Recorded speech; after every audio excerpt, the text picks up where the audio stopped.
All right, boys, welcome in. We are live. Take it to the bank, Homestead, and I got my guy Coop with me, as always. Coop, how you doing, my guy? Just ate dinner, full off those sausage and peppers. Feel like you could take on the world right now? Yeah. So I feel like I could not take on the world right now. It's why we're partaking in an exercise bike for Christmas. All Yeah, right. Yeah, yeah, exercise bike. Gonna treat yourself, huh? To a little yeah, air gun. I like it. yeah. Well, I don't know about that, but it'll be something.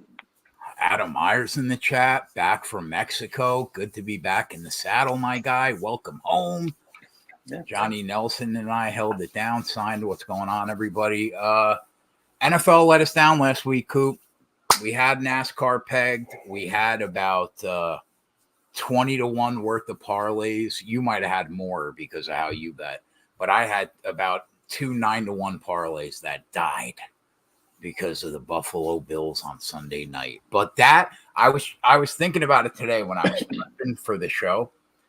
That I think that is the first time in like 4 months where you and I had the NASCAR winner, but we couldn't get the final leg home to It's close been a it. while. It's been a while. Yeah. But So it is what it is, bro. 23 out of 31. We're still rocking and rolling. We're still absolutely crushing. I feel really good about this weekend. Looking forward to it.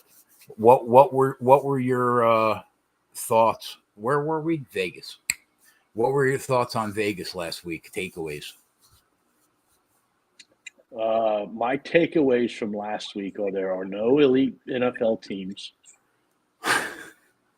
That the quarterback play in the National Football League Coop, continues to get worse and worse Coop, every week. this is a NASCAR show. I know, but what fuck this was not NASCAR. This is called the NASCAR betting experience. You Yeah. know, So those were my two biggest takeaways. My other takeaway was minus Chris Bell, Toyota was not very impressive last week.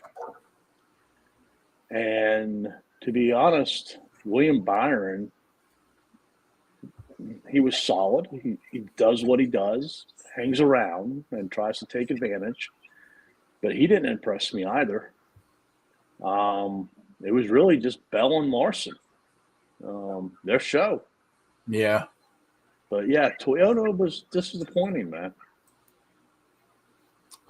Toyota, I'm trying to remember everything that was going on in that race because we had I so mean, much. We thought Gibbs would be pretty good. We thought Bubba would be pretty good. Oh, I don't right, even know right. if they were Oh, in the top Bowman. Okay. 10. It's coming back to me now. It's coming back to me. All the Yeah, top 10s you missed. 100%. Bubba, super disappointing when you think about what he did on mile and a half all year. I couldn't Mm-hmm. agree. I couldn't agree more there.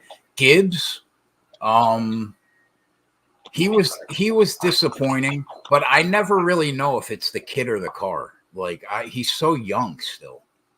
But he was disappointing. What we Bowman was well. You know what? They all finished in that like 12 to like 16 range. I think like they just missed it. But yeah, it was the Kyle Larson show. I mean, he led about 140 laps. He looked incredible. Listen, man, Chris Bell could have been in the playoff if he wanted to. I think he could have probably dumped Larson if he wanted to. Yeah. But he's just a good kid.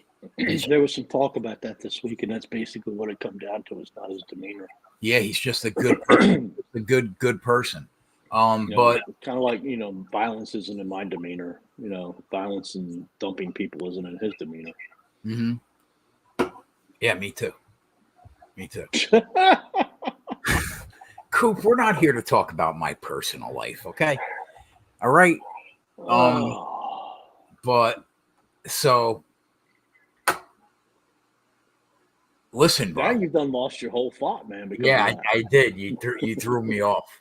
You and Johnny are like the only two people on earth that currently know about that. So I think that Kyle Larson could really just shit on the field the last 3 weeks of the year. I think it could set up that way. It could set up that way where he won last week.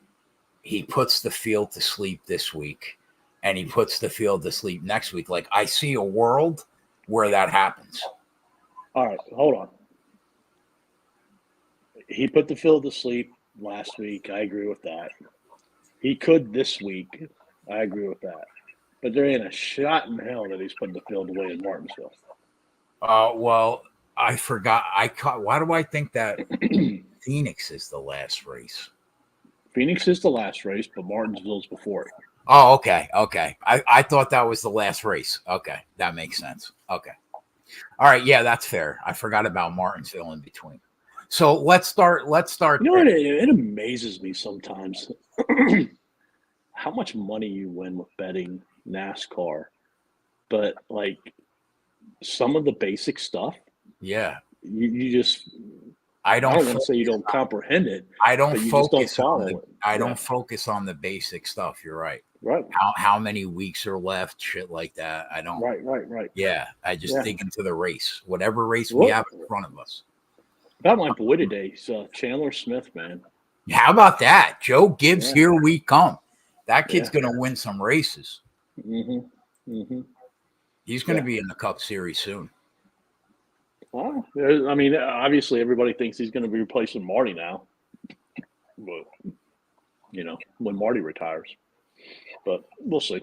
All right, so mile and a half. We're at Homestead. Extreme tire wear, right? What? Like I was not extreme tire wear.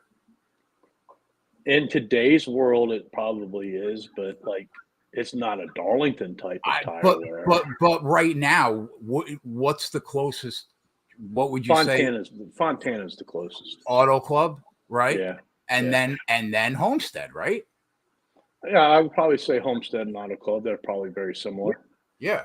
That's They're more than Charlotte and Kansas, but they're not near Talladega. I mean, Darlington, excuse me. So, like, are you using any data besides like what you saw at Darlington this year, combined with like who's fast right now on intermediates, combined with who can manage tires? Like, is that basically where you're at? Yeah, I think managing the tire aspect is going to be a lot more important in Cup, and then it'll be important in Xfinity. Not so sure about trucks, but yeah, I would say Fontana, and then just being good, managing tires. But then I want to see that first run. Who makes up some time, who doesn't lose time, that type of deal. Who has a good long run car? Where are you at with manufacturers this week? It feels wide open to me. Like, I think I see a world where all three manufacturers win this week. Yeah, I agree. I would still have to rank Chevy, Toyota, Ford. Chevy right behind Toyota, with Toyota right behind, and then Ford. I just don't think Ford has as many options as the other two. I don't disagree with that, but like I could see a Ford, like I could see Happy winning this race. It wouldn't shock me. I think I would be shocked. Stop. If you look at his speed at Auto Club and Darlington this year, he's fast, bro. He's in the top 4. Yeah, I think there's some other drivers I would put way before Happy. He's probably around 10th for me. No, well, I'm just talking about in terms of Ford. Yeah, he's probably 3rd or 4th. Where? What do you like? Kez, Busher, Blaney, and Happy.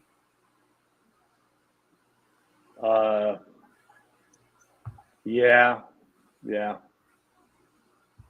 Like I think there's as much of a chance that Joey Logano does as good as Happy. I think there's as good of a chance that Joe. Yeah, but the data doesn't say that, Coop. Oh, I agree. The data doesn't say that, but the data told me You that there know was the no way San only Francisco was losing to Cleveland last week too. the the only two cars this year faster than Kevin Harvick. Do you know what they are on high tire wear cars tracks? Uh, One the you only know, one is an auto, and the second one you might not know. the as far as green flag speed finishes, As far as average speed, average speed, the two cars that are faster than Kevin Harvick on what two tracks? on Auto Club and the both races at Darlington this year. Larson, Yup. and then You know this one. It's in your memory bank for sure. Ross Chastain. That's my guy. We're locked in this week. Yeah, those are the only two faster than Kevin Harvick this year. All right. So the track, right? The track in terms of racing style. Can you think of a track that sets up for Kyle Larson and Tyler Reddick better than this track? No.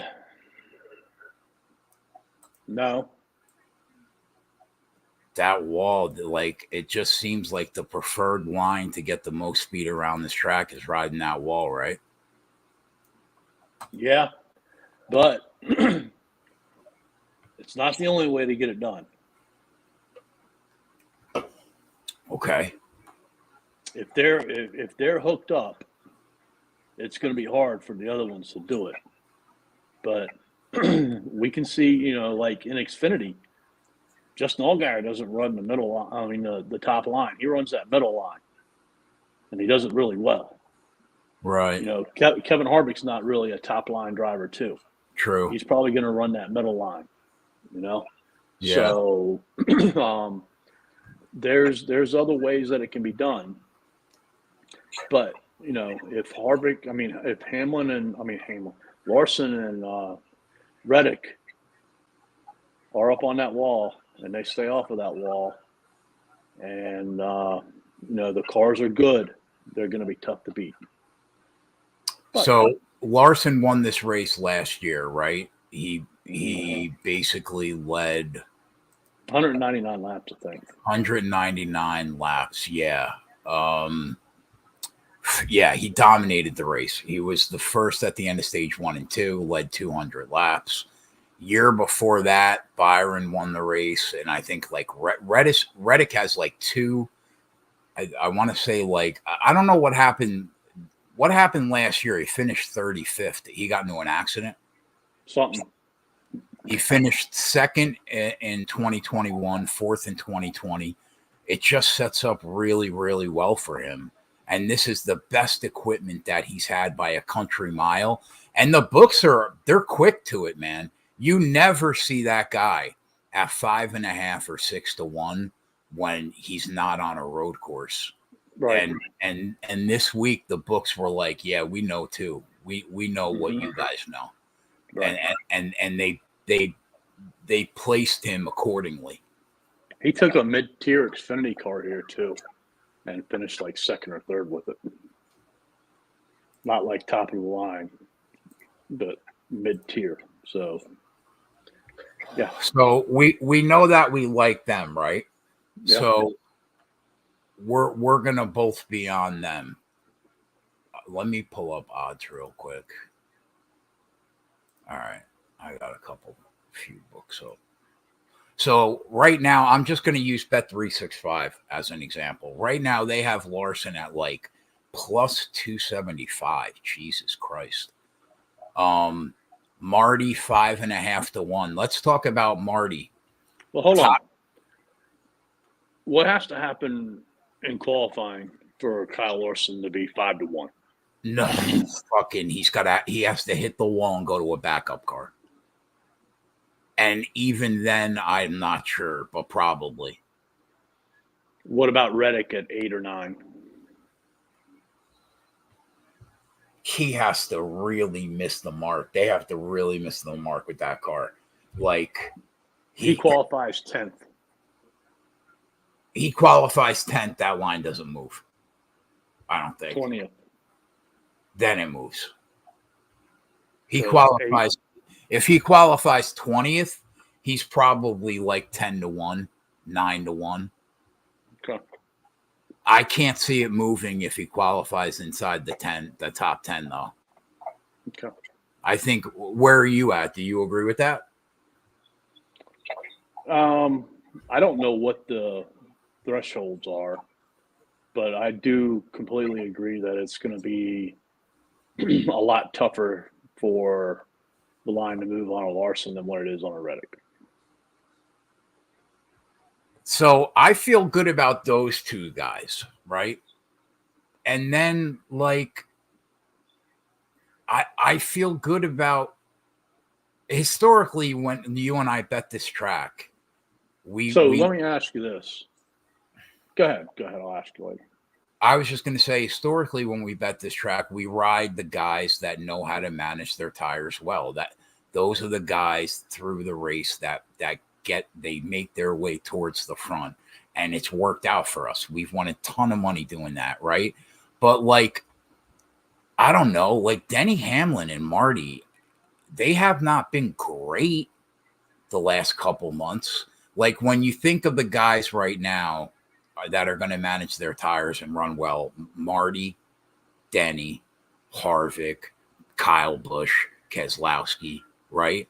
Out of those 5 guys, though, I probably feel the best right now about Keselowski in terms of performance lately. What you say?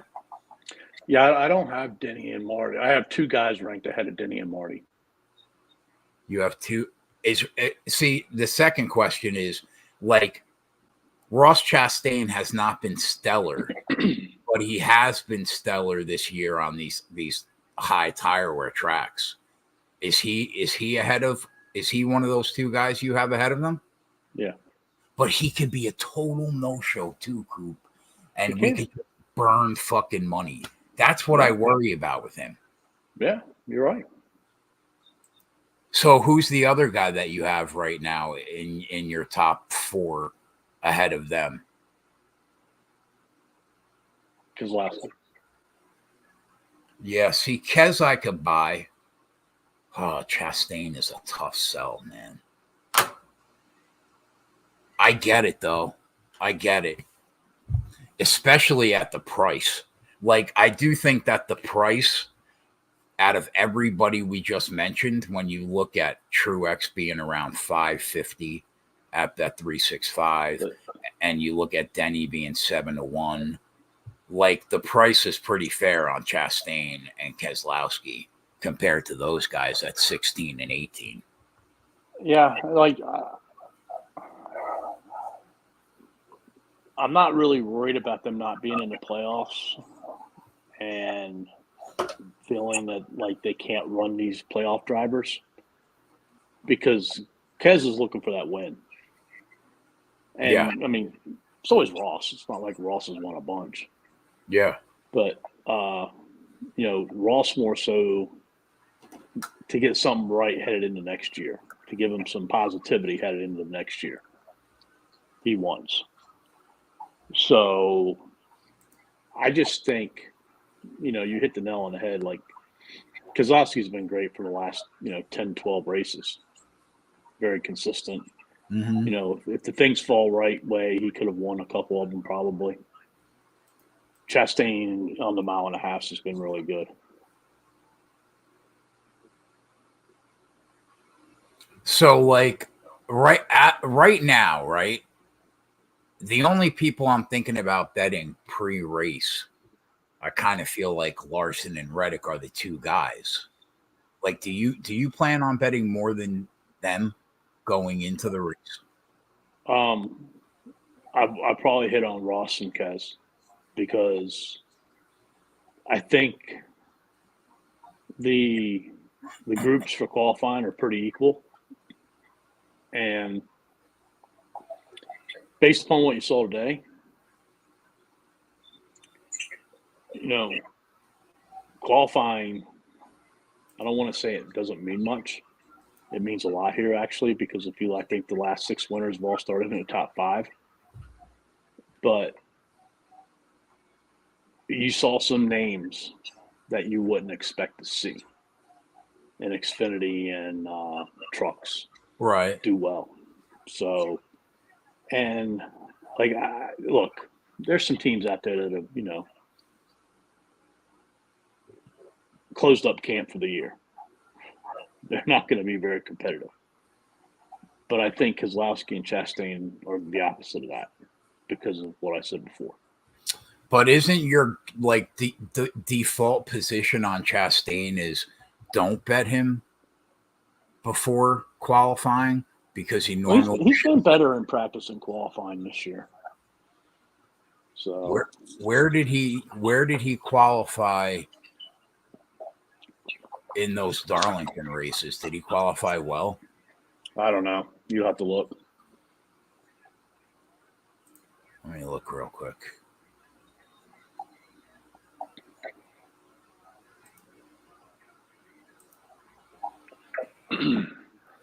But I also think they're running a lot more momentum right now than, let's say, a Denny or a Truex. He started. Oh wait, no, that's wrong. I'm looking at the wrong. I want to look at Homestead.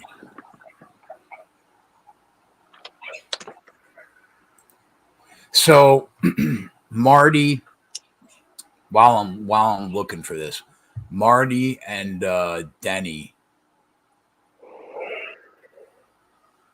you don't plan on you betting them before the race starts.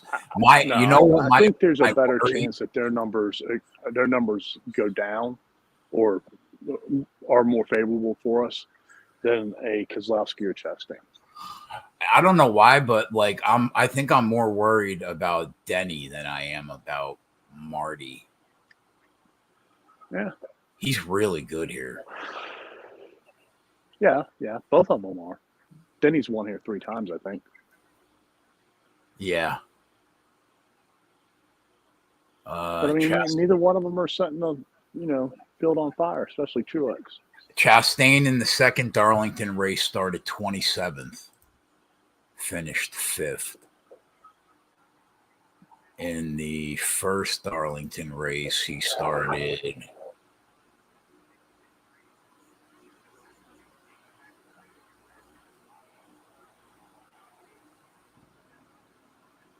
5th. And where'd he start at Fontana? Fontana, he started 8th. Yeah, so 2 out of the 3 solid. Yeah. Yep.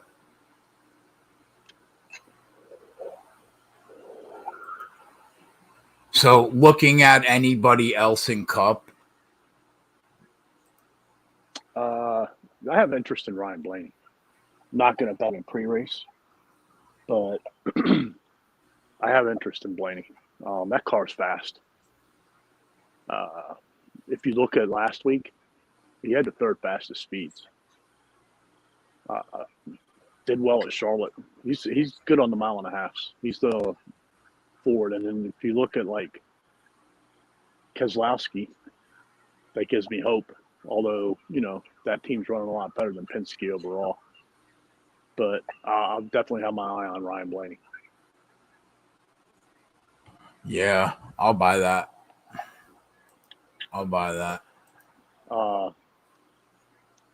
Other than that, I don't have much interest in Will Byron. I think he runs. I think he runs good, but I don't know if he's a winning car. Yeah, I think that he's been excellent on 1.5 miles this year too. So he could run around in the top 5 all day long. I don't know if he's going to have that ultimate speed to get over the hump, but he could always pick up the pieces like he does. Suarez has run well here too, but I don't have any interest in him, pre-race or anything. Uh, I don't have any interest in Elliott. I don't have any interest in Bowman. Win the Race has Byron second this year on intermediates true performance rank. Definitely. Yeah, he's been real good, real good. But again, he's not lighting the world on fire. He's just being there and being in the right place at the right time. What do you think about Bubba, Bell, and Gibbs this week? I think I'll be watching Bell. I don't have much confidence in Bubba and Ty. The one thing we said though this year is Bubba's been way better on tire wear tracks than we would have thought he would have been the last few years. Yeah. I don't know what to make of last week, man. They were just total no-shows. Yeah, they were. And to be fair, like Chris Bell, if I remember that race right, he came out of nowhere late. He wasn't setting the world on fire in that race. He led a lot of laps. I think other than Larson, he led the most. Yeah, but it was only like 50. Well, when you lead 50 and another guy leads 200, that's the race. Yeah, I guess that's true. So, have you seen Tyler Reddick's car this week? Bro, it's ugly. Tyler whoever is in charge of the paint schemes in that car, he put the entire field of NASCAR to bed. Like that guy deserves a raise. He does not make. He deserves to make way more money than he's making. Could be a female, you know. Is it the Hamburglar? Yeah. Bro, I'm a big Hamburglar guy. When I was a little kid, I was a big fan of the Burglar. Yeah. I mean, I give him credit for it, but I don't think it's great looking compared to some of the other ones. Sign said Larson 1, Reddick 2 is 10-1. That should be fucking 40-1 sign. That's crazy. You know how hard it is to finish first and second, to pick those guys? What's up, DB? All right, Coop. In terms of you think anybody's going to be racing for points? I don't think the race plays out like that this week for points for the stages. Well, they have. I don't know, man. Like I could see the people that on the bubble. We don't get a lot of cautions though here. It would have to really fall at the right time. Plus, I mean, you got to come and get tires. Or you're just going to be a sitting duck. Like, I mean, who do you think would race for points and play it safe? Like Marty Denny, like guys that are currently in the 4. Yeah. I mean, you could be right. Yeah. If they, one thing is like if they know they can play it safe and slowly make their way to that final 4, why wouldn't you do that? Especially somebody like Denny when like Martinsville's on tap. Like why Marty's pretty good there too. Yeah, and Marty too. Right, exactly. Like why at that point? Why kill yourself? You know, like Reddick knows he has to win this race, and have a good stage point day, because Martinsville's not his cup of tea. You know what, Coop? The more I think about that, if I'm running Marty and Denny's team, and I know that we don't have the car on Sunday to win the race, I'm not looking to get into any trouble, man, because you know you're going to be the nuts the next week. Yeah. That makes me not want to bet Marty or Reddick. I mean, Marty or Denny, unless they have the car, unless they're just wicked. Right. But that Martinsville race is going to be interesting. I'll tell you right now, I'm going to be all over Chase Elliott. Well, I mean, he's great at Martinsville in general, but why like this week? He's been a why next week? He's been. It's not like he's been exceptional lately. Well, how many short tracks has he raced on? Everything else has been, not short track. That I So don't know. we don't know that. All right. Plus, there could be drivers like we just talked about racing for points next week. And next week, there's more of a chance of, I'm going to pit, and then there's other drivers that are going to stay out. And Elliott's still in the championship race for the Owners. championship. Yeah. Yeah. And his only chance is to win. He ain't pointing himself in.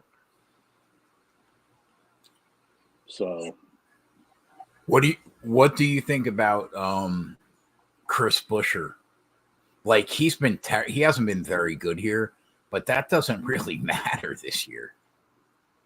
no, it doesn't. But he's kind of cooled off. Keselowski's been the more last couple of weeks better RFK car. Yeah, I think Kez has definitely a real chance. After we didn't talk about in the like the top 15 of odds. We didn't talk about Kyle Busch. What do you think about KB? I'll watch him live. I don't know. Do you expect anything from him? He could be solid. I don't know what's in his mind. He's out of it. So I don't think he's going to be super aggressive unless he's there at the end. But he was really good at Fontana. But traditionally, he's a lot better at Fontana than what he is here. After Chastain, Blaney, Keselowski, Harvick is 30-1. We spoke about him. What was the race this year that he was winning up until that late caution? Remember that? Where he was going to get one more win before he ended his career? But I do not remember. That late caution came out this year. I don't remember. So, I mean, past Harvick and maybe Logano, I mean, I don't – do you see any long shots that you think, like, has a chance? This isn't all – no. What about long shots that you think could crack the top 10?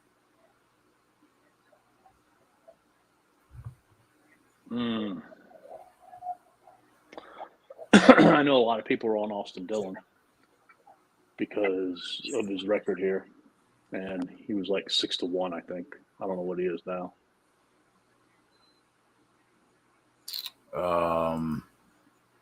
Last I saw, he was 6-1 at the top 10.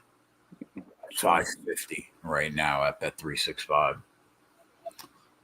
Before we get there, any top fives that you're betting? I haven't decided yet, but I might bet Larson and Reddick. No, Keselowski and Chastain. What are they, like 250? Yeah, you can get them at 250 and 275. Man, that Chastain scares me, though, because, like, if he's a no-show, you just might as well burn that money up. You're dead. Yeah. I get it, though. I get the love. He was so good at Darlington. Mm-hmm. So good at both of them, really. He was good last week, too, till, the end. Yeah. Any top tens? Keselowski and Chastain, I'll have. You're going full send on Chastain, huh? Yeah. I have more confidence in him than you. I mean, I get the play because of the data. It just scares me. Just them? Nobody else?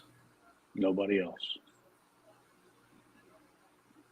I mean, how do you not like get the number down on Reddick to hit the top 5 and top 10? I don't like a lot of parlays this week. I don't think it's a good parlay week. Not the NFL. Yeah, the NFL's tough. I had to use college football for my truck. You're fucking crazy using that college football, bro, rather than the USC this week. Well, I got one leg down already. Oh, it was only 2 legs. Yeah, I think I only have 2 too. I have to No, you check. got 3. You got 3. 3 UFC fights you put in there. Yeah, they're all gonna win, bro. Oh, with the outrights, I have 2. Yeah. What college football games did you bet? I took SMU minus 13.5. They're up 38-0. And then I took Penn State and Ohio State and moved the line to 55.5, I believe. 10 points above what it is. And took the under? Yeah. Yep. And I only used them with Hocevar to get Hocevar up to 10. All right. I bet Eckes, Rhodes, and Sanchez straight. Oh, okay. Before we get to the trucks, what about like group bets or matchups? Yeah, I got one group bet, and that's where it's coming down to: do I bet top 5, or do I take the group? It's on 365, and it's Chastain 240, Kozlowski 260 over Blaney and Elliott. Oh yeah. Well, I'd rather bet that than bet them to crack the top 5. Right, because the prices are very similar. I'm losing 10 points on Chastain, but I'm gaining 15 on Kozlowski. There and like I don't think Elliott cracks the top 5, and I think Blaney's probably a long shot to finish in the top 5 to beat you. Yeah, so yeah, I'm leaning that way, and then I'll have the top 10. Yeah, I like that. I don't mind that. I think that I'm just going to bet the outright market in the cup. If that top 5, it'll probably just be Larson and Reddick. Have you seen a number on over under on car to win? Their car number? Over, I mean, like under 12.5 is this number. Over 12.5 is that number. I think Caesars usually has that, don't they? They don't have it, or at least for me, they don't. Winning car number? Oh no. They have odd and even, and then they have it by 0 to 9, 10 to 19. Right. Because I'd like to take the under, depending upon how high up it goes. Because that gives you both Larson, it gives you Reddick, it gives you Chastain, it gives you Kozlowski, it would give you Harvick, Kyle Busch. Gives you a lot of good drivers. You know, you have Superbook in Virginia. Yeah, I know. Did you load the account? Not yet. I mean, what the fuck are we doing? Like, you think this is a joke? You realize that we kind of do this semi-professionally at this point. Like, how is there no money in that Superbook account? It's been a busy week, man. No, I don't know. I don't buy that. That's bullshit. You just didn't do it.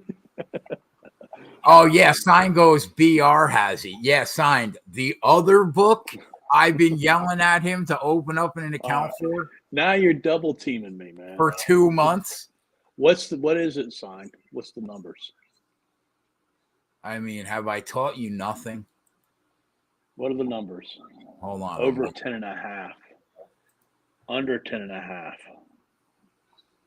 I think I'd have to look at it again, but I might take that. I think I would like that 15.5. Under 15. Because who does that give you? That gives you 11 to 15 Who drives cars 11 through 15? 11 is Denny. 12 is Blaney. 13 is Nobody probably. 14 is Briscoe. 15 is Dinger? No, that's 16. 16. I don't know who 15 is. Do we have a 15? Who drives car 15? But yeah, I like the adding of the Denny and the Hamlin too. I mean, Yeah, the Denny and the Blaney. But if Reddick You're giving wins, up, dead. You're giving up money. Right? If Reddick wins, you're dead. Can you bet both? You can't bet both since one's minus, even though the other one's positive.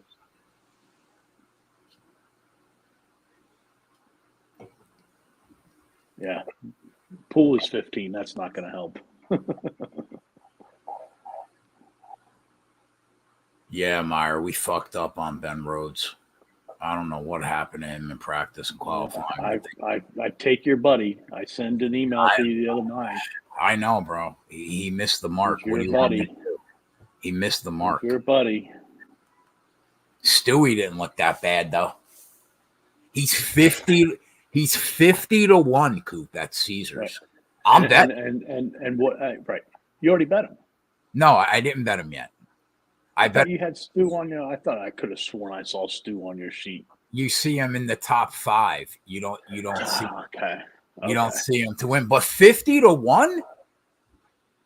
That's a good number, bro. A little quarter unit at 50. Yeah. You're gonna be fucking sick. Yeah. I think we're on the winner already, but I bet Enfinger at 14-1 at Superbook had to. You were right. He looked better than I thought he would. And I mean, if you would have listened to me, I told you. What did I tell you? Here if we you bet go. Enfinger, you got to do what? Don't. Oh, you were talking about Bane and Friesen. No, I wasn't talking about Bane. I mean, we were talking about Bane, but I said if you bet Enfinger, you got to bet Stu. No, that was Bane. Bane and Stu. Oh no, you're right. Yeah. And I said, if Bane beats me, I'm gonna stab you. Yeah. I said. Did he just like take a lap and? I don't know, but like he put down like one fast lap, like faster than the field, and then like I didn't see any lap average or anything like that. And maybe they were just protecting the truck, making sure that I don't know. To it. But when I saw that lap he put down, I was like, I'll fucking kill Coop. Under 19.5 minus 215 is a parlay piece. Under 19. Yeah, Reddick could beat you. Byron can beat you. How can Reddick beat? Well, yeah, Reddick's the 45, not the 8. Yeah. You'll get Marty. Under 19.5 gives you Marty, but you don't have Byron or Reddick. Yeah. You don't. Oh, that's what would worry me on the parlay piece.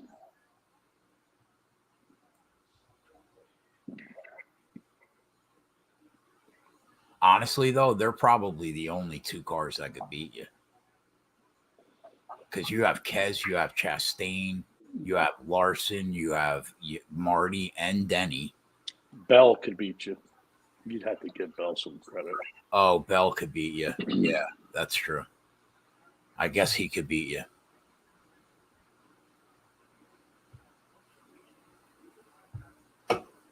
All right. I looked at the top manufacturers. Yeah. Let me pull them up. The number's not great on Reddick, man, but like, do we take a shot on him by himself? Because like, I feel confident that it's a 4 Toyota race. I don't think Bubba and Ty are in it.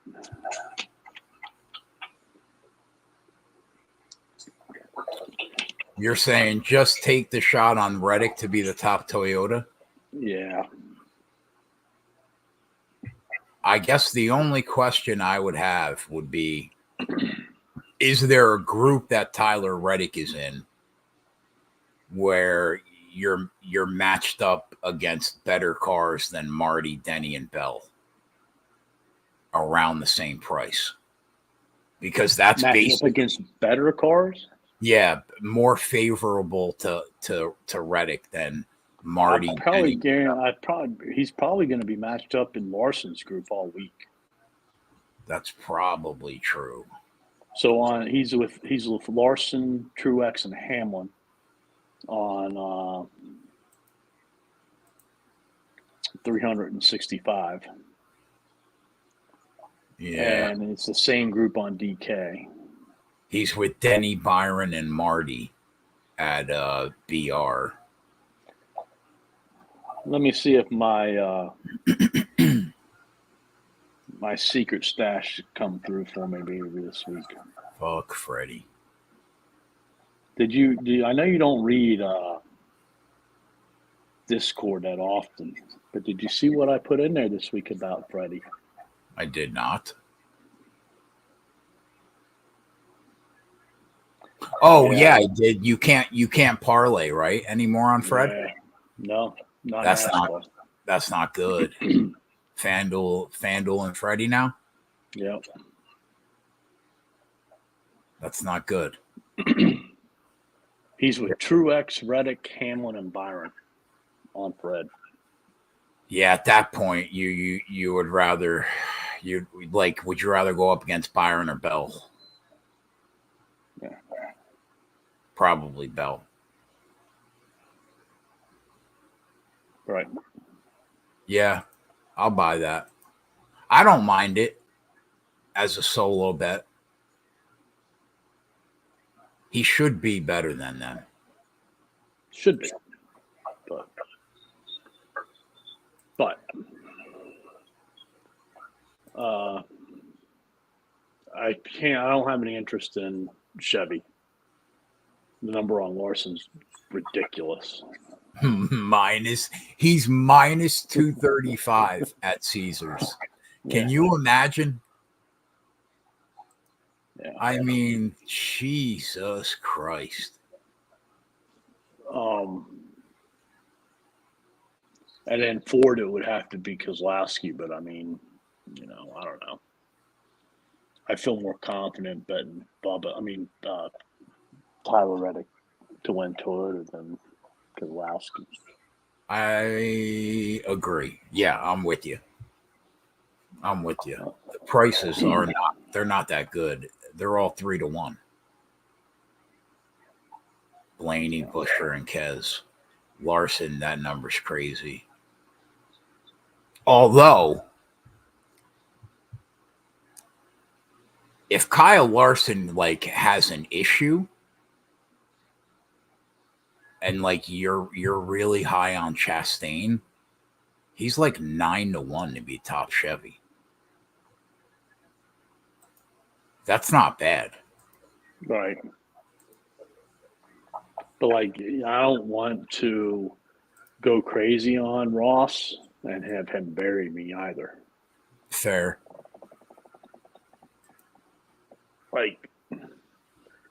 I get the number at 9-1, but I don't need to be greedy. Yeah, especially if you're going to bet him the win and to either hit the top 10 and the group. That's already 3 bets. Right. I think you either take him to win or you take him to win top Chevy. There's no need to take both of them because he's going to have to beat Larson to do at least one of them. But, I think I would rather take him to be the top Chevy at 9-1 than bet him to win the race at 16-1, because you could hit that and Tyler Reddick could still win the race. Yeah. You know how much of a shit show this sport could be. They're going to be close Kyle to Larson, the whole race. Yeah, exactly. That's another great point. They're going to be within 3 inches of the wall the entire fucking race. I don't hate that call. Taking the shot that Larson doesn't close the deal has an issue, because it gives you the option to maybe hit Reddick to win the race. and get that Chastain top Chevy home at 9-1. Mm-hmm. Maybe I'll bet that. Maybe I won't bet him to win the race. But see, this is what I hate about this fucking show. I go into it and I'm like, I'm betting Reddick and I'm betting Larson to win the race. That's it. No more. That's it.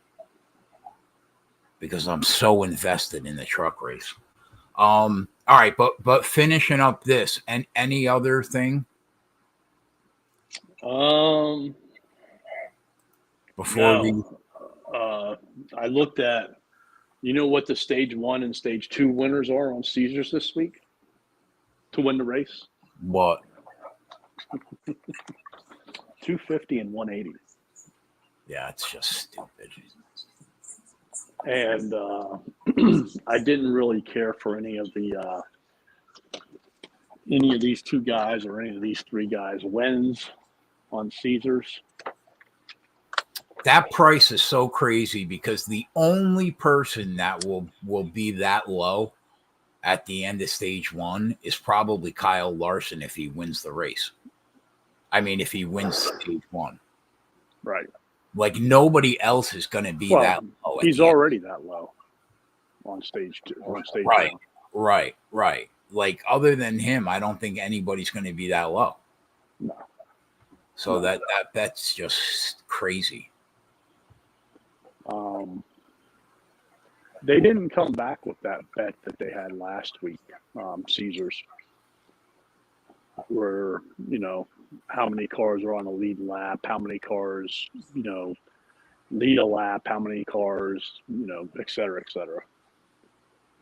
What do you think about Ross Chastain to be the top Chevy, Tyler Reddick to be top Toyota at 20-1?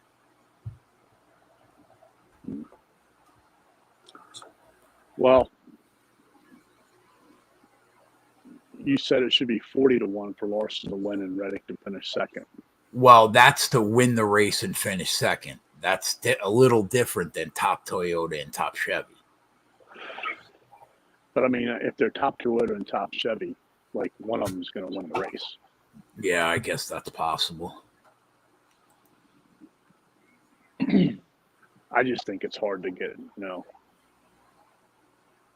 those. But I don't mind it, 20-1.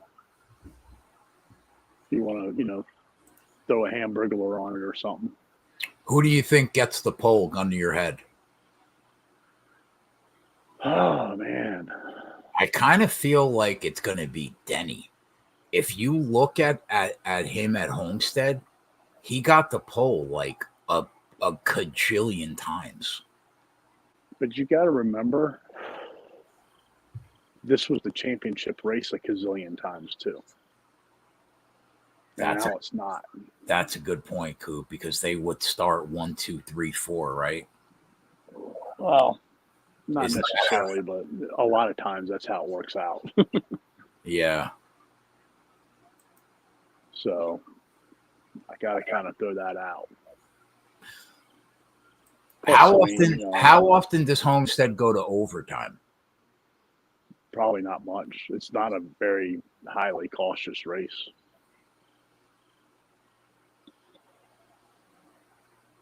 Drivers on the lead lap, they have set at 21.5. How many finished on the lead lap last year? How would I find that info out? Go to Racing Reference and see how many drivers finished on the lead lap. It tells you how many laps they ran, and you want to see. Oh, yeah. Once it changes. 20 last year. Okay, 20 last year. Oh, wait, no. Sorry, that's wrong. I was looking at Darlington. Hold on. I could tell you. Last year, it was...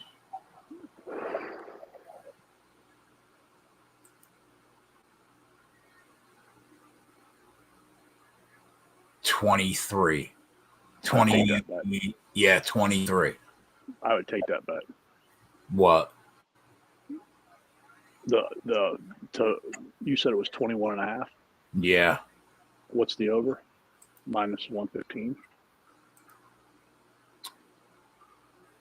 Minus 114, both sides. I'd take it.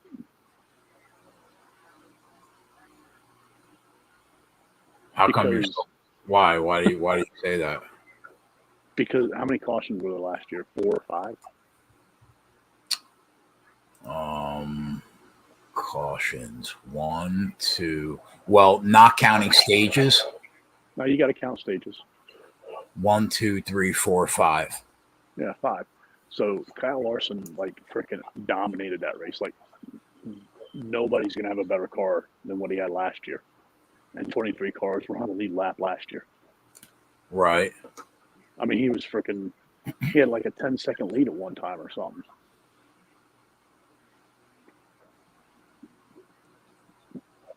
You gonna bet it? If you bet it, I'll bet it with you. Where's it at? Caesars. All right, hold on.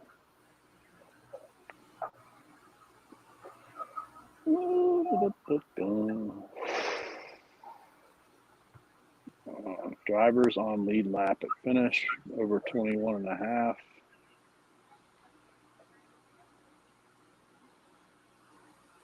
You going a full unit? No. Are you fucking nuts, bro? Did you look at the sheet already? I was just asking a question, man. No. I'll bet a half unit. That's all you're gonna get out of me. So we need 22 drivers. Yeah. I like this. How many cars were in the field last year? 36. If it doesn't go our way, I could just be like, "Oh, Coop, you fucking ruined me." Yeah, 36. And that's what there is this year. I would assume. I just swiped it up.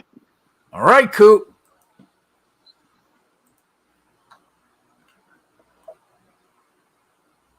You know, we can get that number up. You know. I already bid it. All right. 500 to get back 937.50. Here we go, Coop.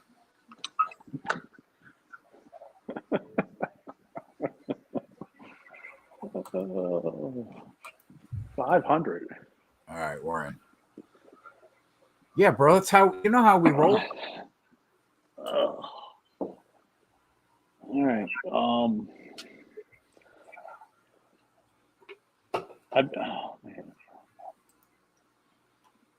Have you ever figured out what this Ford versus Chevy, Ford versus Toyota, Chevy versus Toyota is on Caesars? Is that just like the top car? Like I think so. Yeah, top finisher. Like will a Chevy finish in front of a Ford at the top? Right. Yeah. Right. It's got to be the only reason why Ford's plus 320. Right. All right. Before we put, is that it? We put a bow on Cup? I think we can put a bow on it, man. So we're going to be on Reddick, boys. We're going to be on Larson. They'll be on the site. Probably going to get the numbers up a bit, but they'll be on the site. Coop's going to bet Keselowski and Chastain. I don't know if I'm going to do that. I have to think about it. I have to figure out how much money I have invested.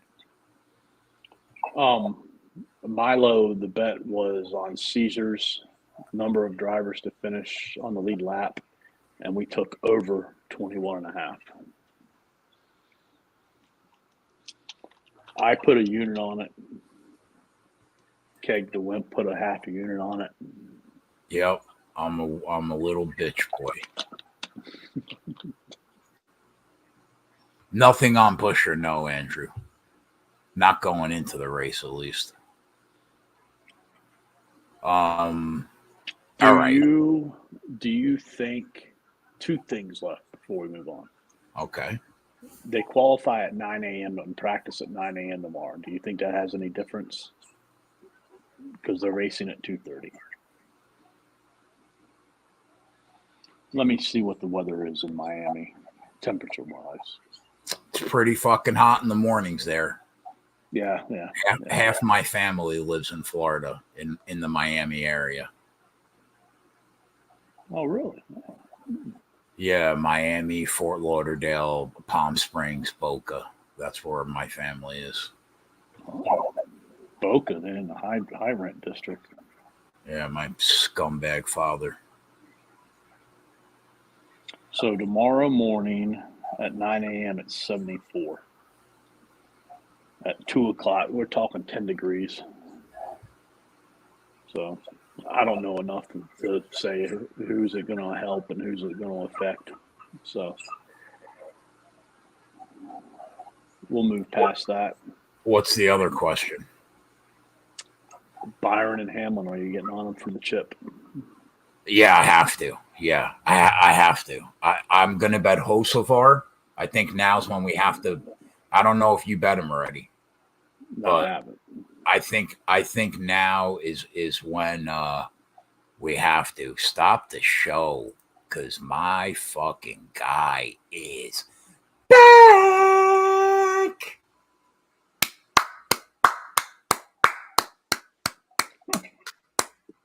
My guy is back. He's back from fucking Europe. He's ready to fire. My birthday's in a week.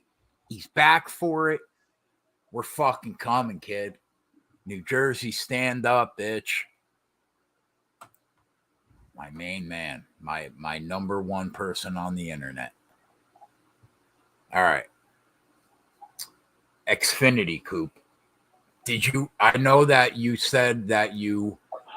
I should have bet Cole Custer, but I didn't. That was the one guy that you said you were going to bet. Yeah. That was the guy. I got busy and it just went by me. Amateur hour. You know what I mean? Some people have to work for a living. Yep. So you think he's the car? I think he's one of. Yeah, I think he is the car. Riley Herbst's going to come out of it. Yeah, I would not be shocked, man. He runs well in highway practice, man. Do you remember what his odds were before practice and qualifying? Riley? Yeah. I saw him at like 13 or 14. Where did he qualify? I don't know. Let's see.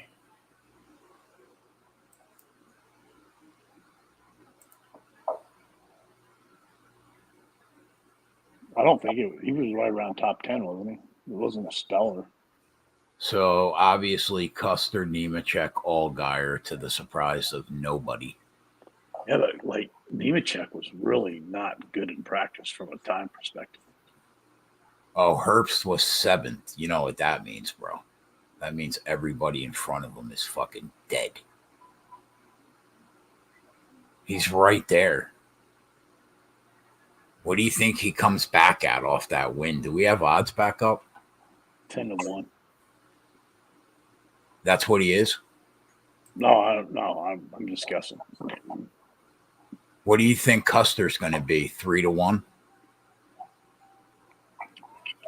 4 to 4.5. Because he was 6, right? Yeah, I think 6, yeah.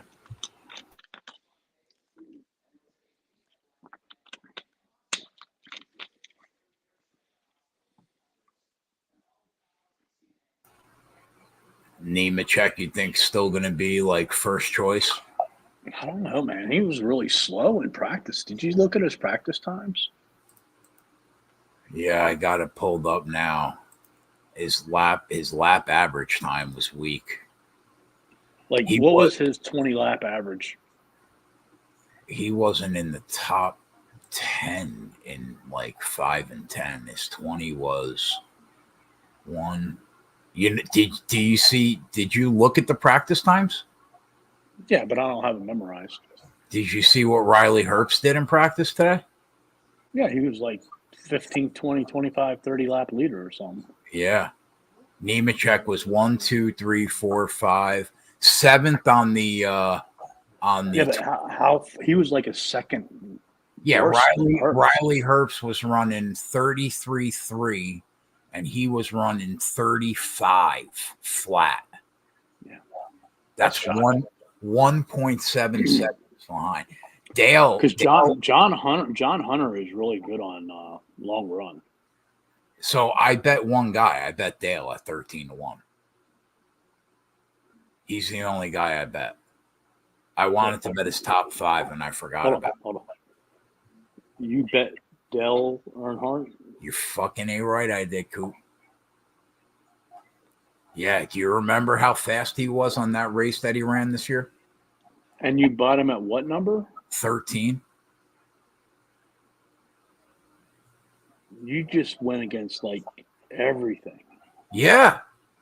I made one bet. I bet Dale at 13-1 because he was so good. I was like, you know what, man? He's going to be in a fast whip. We know that. He's good. He manages his tires probably better than everybody in that field because he's Dale Earnhardt Jr. and he's still a fucking beast. And he did he win that race? He did win that race, or he finished second. He got fucked earlier in the year. No, he finished like 30th. No, bro. He almost won. He almost won that race in that Hellman's car. You don't remember? Yeah, I remember it caught on fire. All right. Yeah. Well, if it doesn't catch on fire this week, he's fucking live. But wait a minute.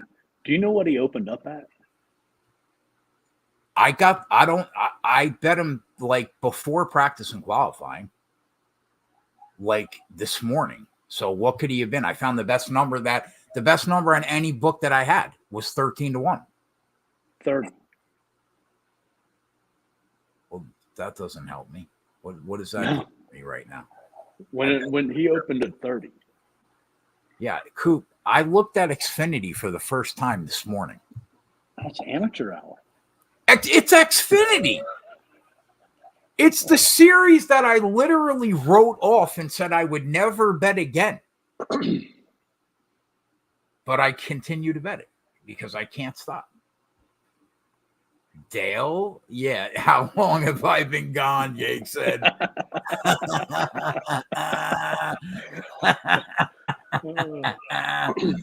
Yeah. Hey, yeah. We're on Dale. So we're on Dale. And he's going to be you're on Dale. He's going to come back less than 13-1, I bet you. He's starting like 25th. Coop, it's a long race, It's a long race, my guy. How many laps are in each stage? Coop, why are we getting into the details? Because I got to get you prepped. Let's not discuss the details, all right? The details don't matter in Xfinity. Don't you understand how this series works? Up is down, down is up. It doesn't matter. This is Xfinity, bro. I'll bet him live if I have to. Yeah, that's my guy. I don't plan on making another bet unless I crush the trucks, which I will. I'm gonna make $25K in the trucks. So get ready for that. All right, are we done with this shit series? Could we move on? I mean, like, who do you? I mean, like, Allgaier, I think could be there. Yeah, Allgaier, Custer, probably Herbst. But Allgaier didn't practice that well either. No, he wasn't like Hunter. He wasn't. He was halfway down the list, but he qualified. But that I just said this about him last week. Practice never matters with that guy. Right, when it comes to the race, he's there and he's fast. Right. Yeah. You know? All right. I'm going to go to the bathroom. You start talking about trucks. I'm sure you'll have a big bibliography to talk about. How dare you? Kamaru Usman season? Yay, did you fucking drown over there in the fucking did you fall in the pond in Venice when you were going through the streets? Did they have would they cut your fucking the air to your brain off for fucking 90 seconds? Kamaru Usman? Did you fall off the canoe?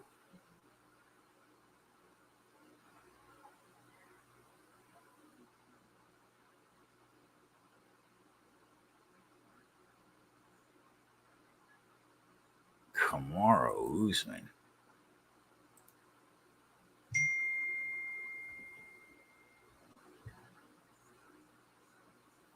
I had to jump in the pond. Oh, yeah, I'm sure you did, bro. I'm sure you did. I'm sitting here grinding for 2 weeks trying to pay the man. You're drinking cappuccinos and macchiatos in a different country. Boo hoo.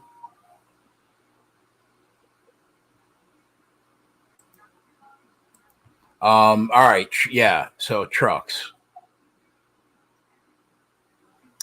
We're on Sanchez. He looks fast. Is it going to matter? Probably not until next year. He's fast. I don't know. The more I'm thinking about it, here we go. You know what, bro? I was going to come on this show and say that this is the week that Sanchez wins, but then I thought about what I was going to say, and I was like, I can't say that because he's looked this good in half the races this year, but he never gets over the hump. Yeah. Did you just message me? Yeah.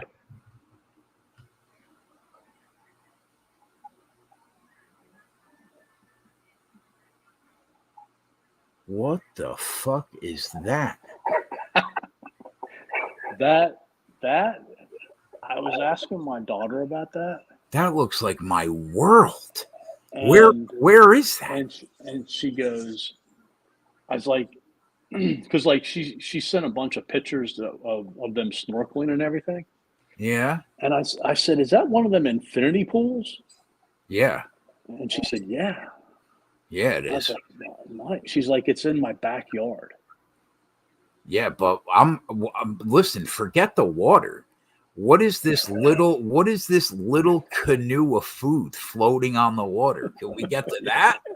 That's what I'm here to talk about. It's nice, isn't it? Yeah, bro. That's their breakfast. Fuck me. They had breakfast in the infinity pool. People live like kings, and I'm sitting here like a fucking pauper. Like an actual pauper. Maybe when I'm betting 10 dimes a game, I'll be able to afford this. I'm like, holy cow. So this is the thing. Yeah, let's hear it. I mentioned it earlier. I don't think tires and managing tires is as important in trucks as what it is in the other two series. Why? Because the first stage is 30. The second stage is 30. They're going to have a set left in the fourth stage, so they're going to split that, and it's 75 laps. So the longest they're going to run is 30 laps. Wait, you said the fourth? Did you just say the fourth stage? No. I said they're going to have a fourth set in for the third stage, so they can split it. So, like that's why I kind of like Sanchez more now, because like he's not the greatest at managing his tires. He's, still learning. He's young lip. Well, let's take a look. What were the stages for the trucks at Darlington this year? I don't know. I could find that. We could find that info. See, let me tell you the reason why. Send that picture to Yeg and ask him if he had any of that. Bro, the kid, you can't imagine what he probably had. I will send it to him, but I guarantee you that he could send me a picture that will blow our minds. The reason why I wanted to target the trucks is because they have been as good as we've done in Cup this year. The trucks have been the easiest to peg week in and week out. Every week the same trucks are fast for the most part. It doesn't even matter like the format. It's just crazy. The same guys gravitate towards the front. And like I think that we're going to be, as long as our parlay legs hit, although like I bet 3 guys straight too so far. because the numbers were really good. So did you bet guy straight too. I just think 3 to that 4. yeah, I just think it's just going to be easier to peg these guys. We know Eckes, we know Hocevar, we know Majeski's going to be fast. We know Sanchez. I don't know, man. Like Majeski was dog in practice by the number. Yeah, but I think he's one of those guys where it's not going to matter. Like you notice out of everybody that races for that company, he was the only guy that qualified well. He was in the top 4. Everybody else was outside the top 20, I think. Everybody else. I think he's going to be a problem, Coop. I don't know about Heim. Like, I'm happy, like, you kept me off Heim, and I didn't bet Majeski yet either, like, just for the record. But I think we have to bet him. I don't know, man. Majeski's I know he won this race last year, but typically he's not as good on mile and a half as he is. He's a short track specialist. I don't disagree with that. But like what he shit on the field last year, didn't he? I don't know if he shit on, but he won. Like he led a bunch of laps. No, I think he led 2 laps. 2 laps? Yeah, check that. Let's check that.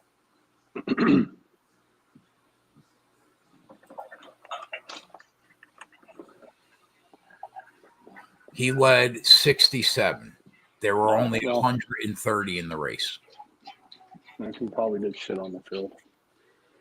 Where did he start? 18th.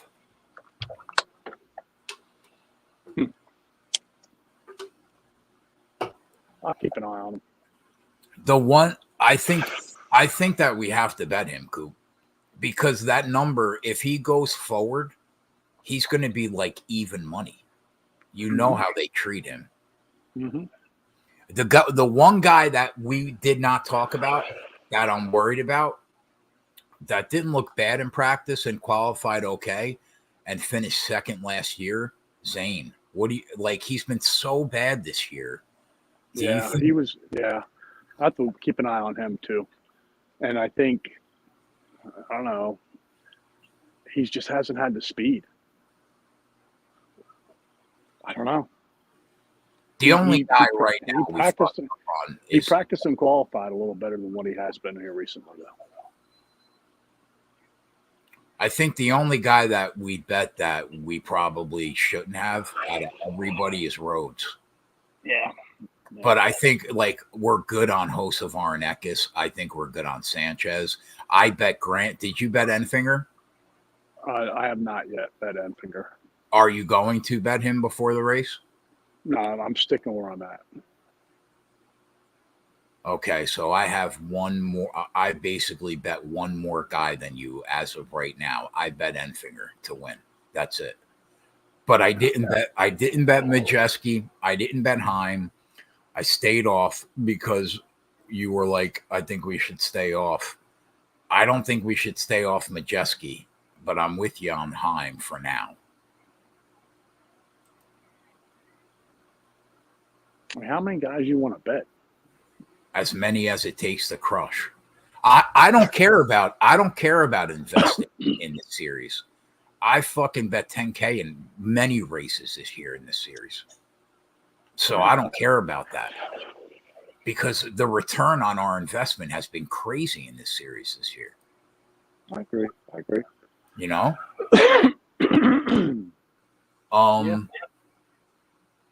What do you think about Stewie? You think you just watch him? Where's he starting? 9th. Yeah, we got time to watch him. And he's 50. And we can still get him at 35 and 40. Yeah, like and he's as high as like 50 right now at Caesars. So that number will probably. Yeah. I don't care what he's at Caesars though.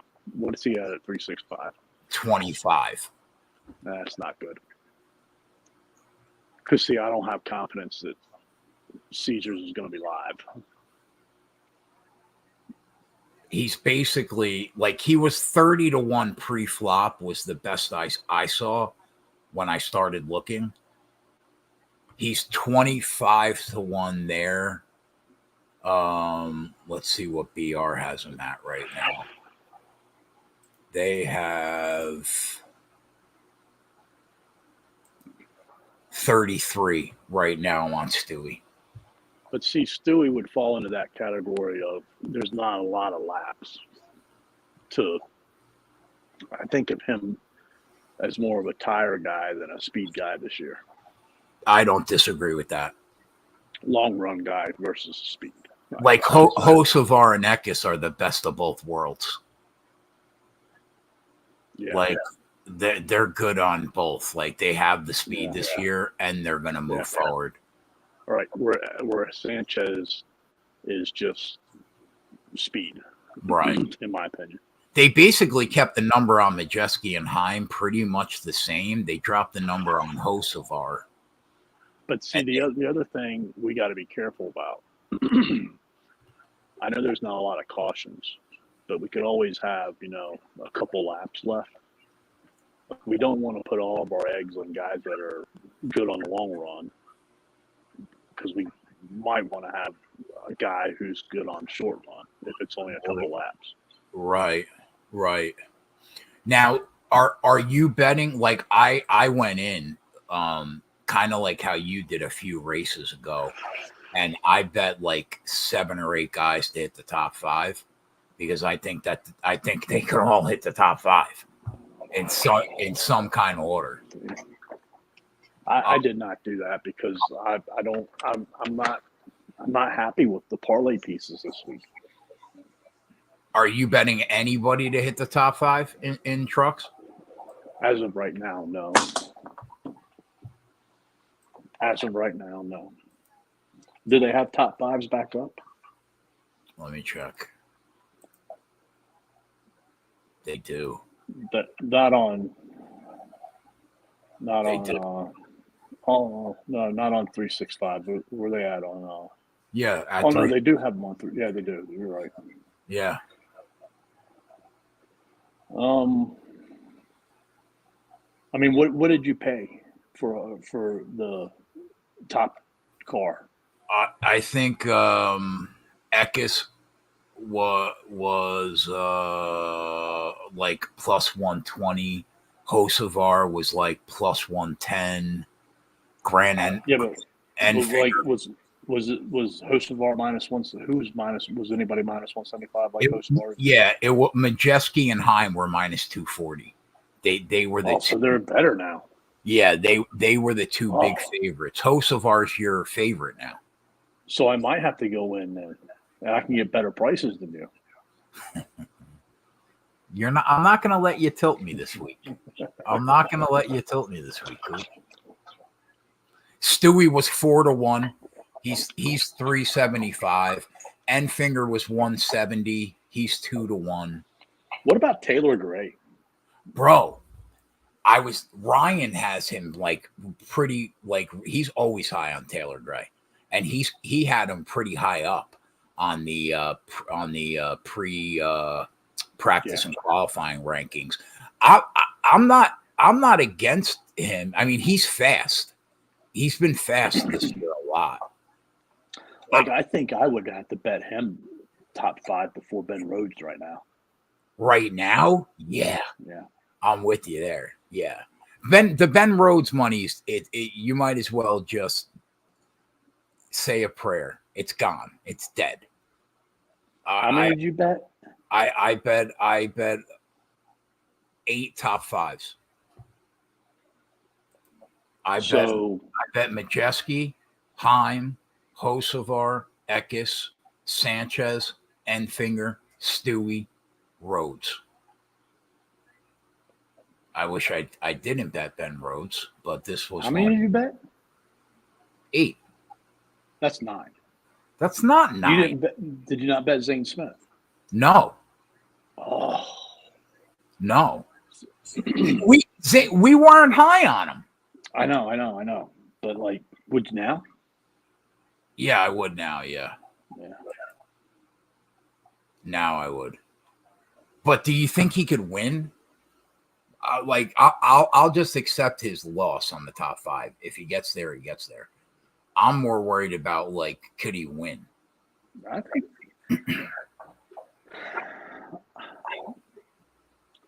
I mean, he went out and practiced really well, but he didn't qualify that great. No, Did he have a bad lap? I don't know. It wasn't televised. Oh, that's right. That's right. That's right. I wish I could have watched it. I'm not really sure. I can't watch Cup tomorrow, man, because it's on the fucking app. Oh, God, there are so many things going on tomorrow, bro. 10 a.m. the UFC starts. Noon college football kicks off. We have the truck race. 3 o'clock, I think we have the next race. And then college football. It's just so busy. And then you got cup practice. There's just so much going on. That truck race is going to be over before, like, right at the time that we get to the main card for the UFC. That's when the truck race will end. Wow. So you're gonna have to bet live too, maybe. Well, None of your fights are gonna be over before the truck race. no. But they're all gonna win. They're Makachev is not gonna lose to Volkanovski, and Ankalaev is not gonna lose to Johnny Walker, and Makayev is not gonna lose to fucking 95-year-old Tim Elliott. I just cannot see those three Isn't guys. Tim Elliott the favorite? No, they're all like they're one's a $5 favorite, one's a $4 favorite, one's like a $2.70 favorite.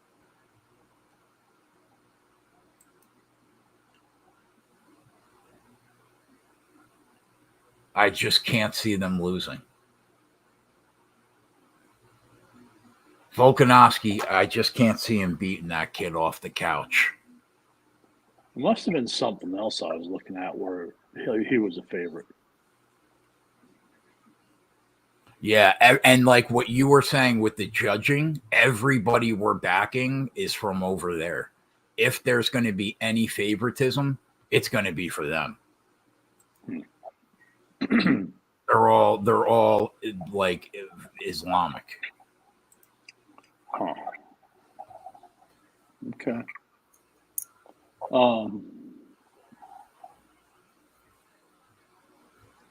What about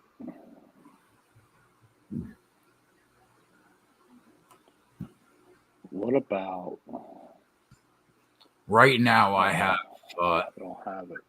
I have 9 units invested into the race. So, like, I think You interested in top threes? no. Too many to bet. There are, yeah. I think that there's literally like 8 guys could win this race. I put Hocevar and Ekis and Majeski probably in their own category above the rest. But the guys that are in that second category could win, man. Sanchez could win. Enfinger could win.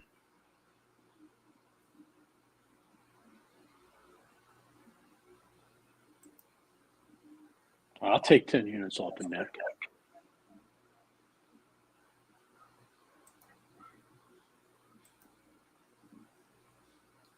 They have groups. Let's see the groups. Yeah, I just pulled them up. Like, they're not that great on 365. No. They're all the top drivers, so.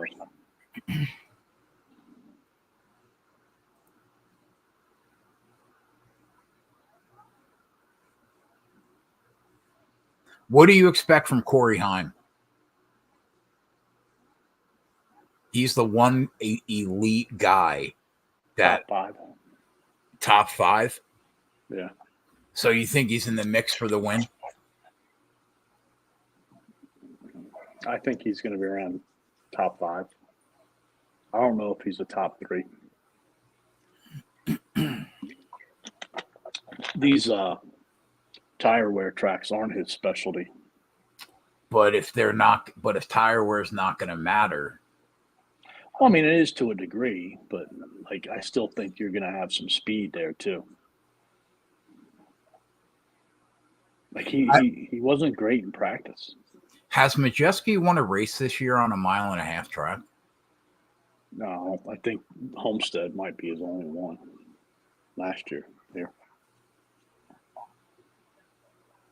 All right, so I feel good about where we are in trucks. Like, are you around tomorrow? Do you have to work tomorrow? Tomorrow morning, since I can't watch the practice and qualifying, my wife has a wild hair up her ass, and she wants to redo the kitchen table. So I told her I would help her. Hold on.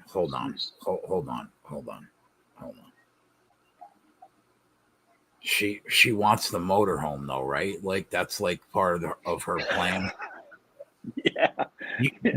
You can't have both. Like you can't worry about the kitchen table and get the motorhome at the same time. Like you got to pick one.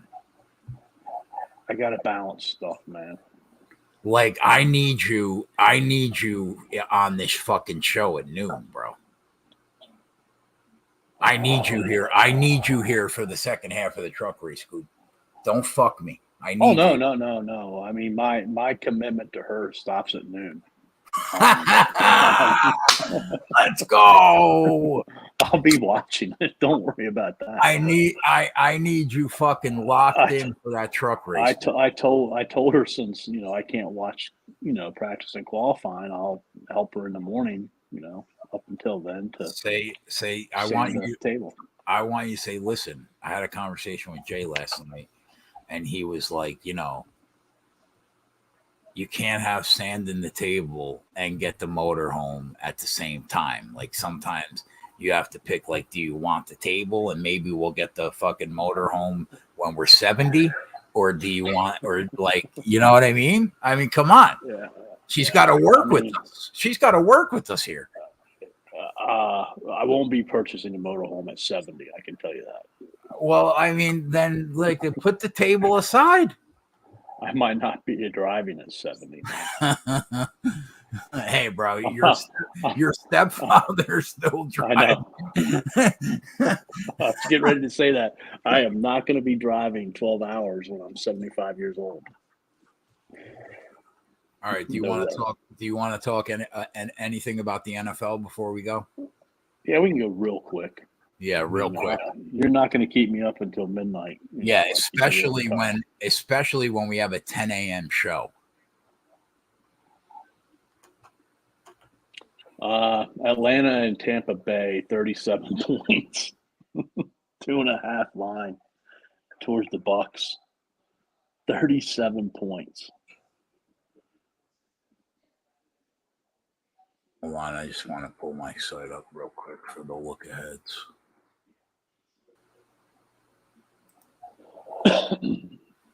I don't have any interest in this game.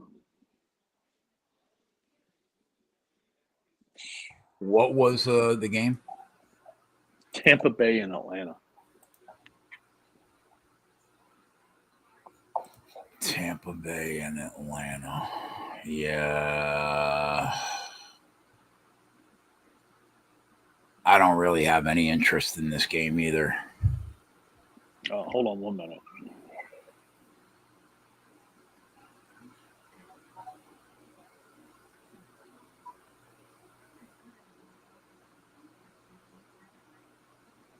God, man, I really hope that McCaffrey and Debo are out, because I am going fucking full send on Ayuk.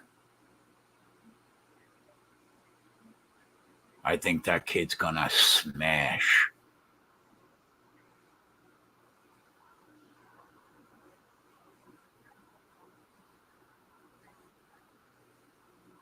.454 yards is the passing yards for the entire game. 454. Yeah. Well, Ritter's not going to have a ton of yards. He's fucking terrible.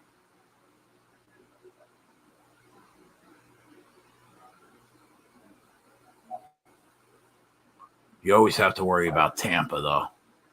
That's the only thing that interests me here. Because they could chuck. What's Ritter's yards alone? Because Tampa's still pretty decent against the run. So, like, if they can stop the run for 209.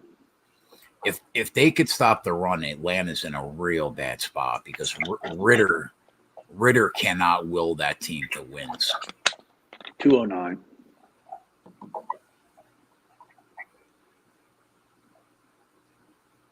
Sign the stop with the Vikings money line, bro.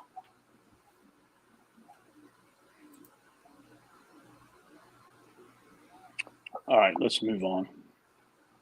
Buffalo -8 at New England, 40 points. Before I saw that Giants game, I thought that I was going to smash Buffalo in this spot because they historically struggle against the Pats. It seems like this is the year where the wheels are finally falling off for Belichick. They have a horrific quarterback. I mean, Mac Jones is fucking awful. I really thought I was going to smash them, but something, I don't know, man. It feels like Josh Allen's either not 100% healthy. They just didn't look right. That offense didn't look right at all against the Giants. They should have lost that game. They should have lost that game by like a touchdown and somehow pulled the win out. I mean, do you feel comfortable backing Buffalo after what you saw against New York?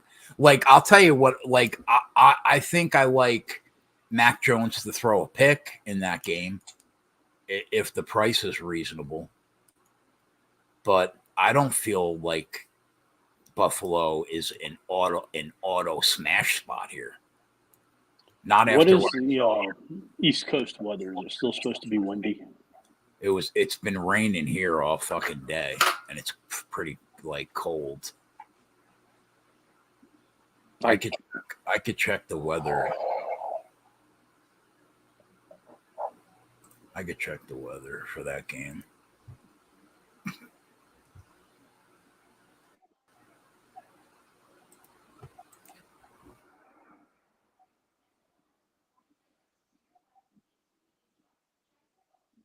I mean, it's almost like I'm afraid to bet it because it's almost like if I bet it, the Bills are just going to come out and frickin' smoke them. 15% chance of rain on Sunday at Foxborough. 56 degrees, wind 14. So, I mean, if it stays like that, basically a normal day in October on the East Coast. What do you think about like what you saw in that Giants game? Do you think that they can rebound and just come out and crush? I think they could. I mean, they made a lot of mistakes. You know, drop passes, turn balls over. You know, it's always there. I mean, like there's a ton of potential with them.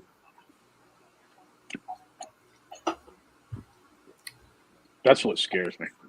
Yeah, I mean, if they're locked in, they could win this game by 24. Right. And it's not like the Patriots are, I don't know, going to be better or get up for this game. Why do you think the total is so low? Just because they don't expect the Pats to score like anything?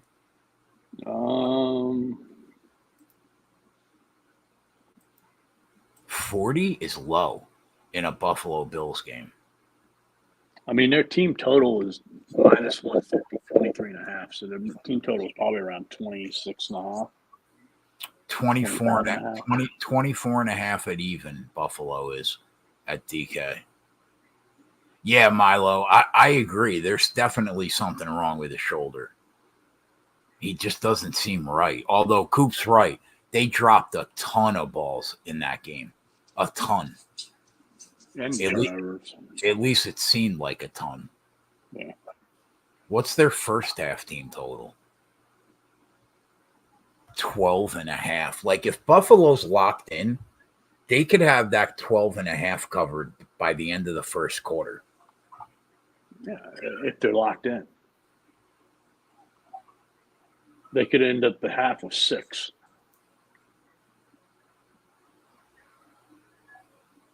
I don't know. I just can't trust it, man. I have that line at. I have New England 5 points worse. Buffalo 4 points better. 9. So I have that line at like 7.5. And it's right now it's at what, 8? Yeah. Yeah. I don't know. I might be tempted. I'm not going to lie. I might be tempted just to take the shot that, like, they get their shit together. I don't mind that first half team total at 12.5 because that's only one touchdown they need. Right. I'll think about that. Maybe. I can see myself betting that first half team total.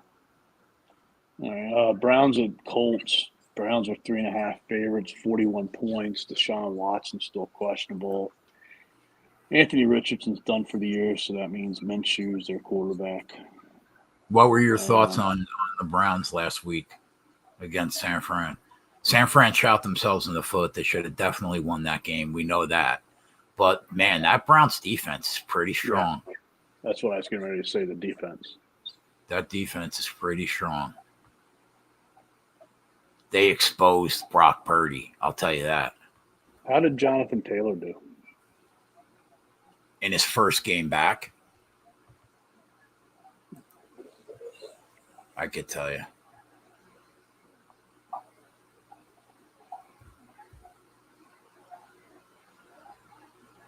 Jonathan Taylor.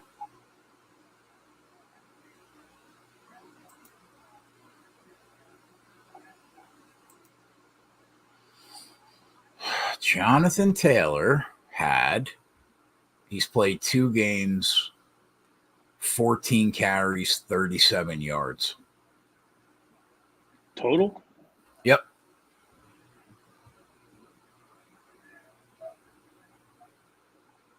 That's what Jonathan Taylor's done. 6 catches. He's got 6 catches for 62 yards in 2 games. Running the ball, he's only got 37 yards.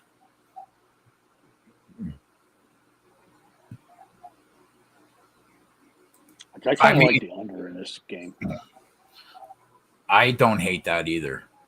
But, like, it wouldn't shock me if either team won this game. I think both teams are capable of winning this game. Don't you? Yeah, I mean, I think that the Browns' defense is significantly better than the Colts. I agree. I agree with that. The total, it's moved. I mean, 10 days ago, this total was 42.5. Mm-hmm. And right now it's at 41. So, I mean, it's moving the direction that you would expect it to move.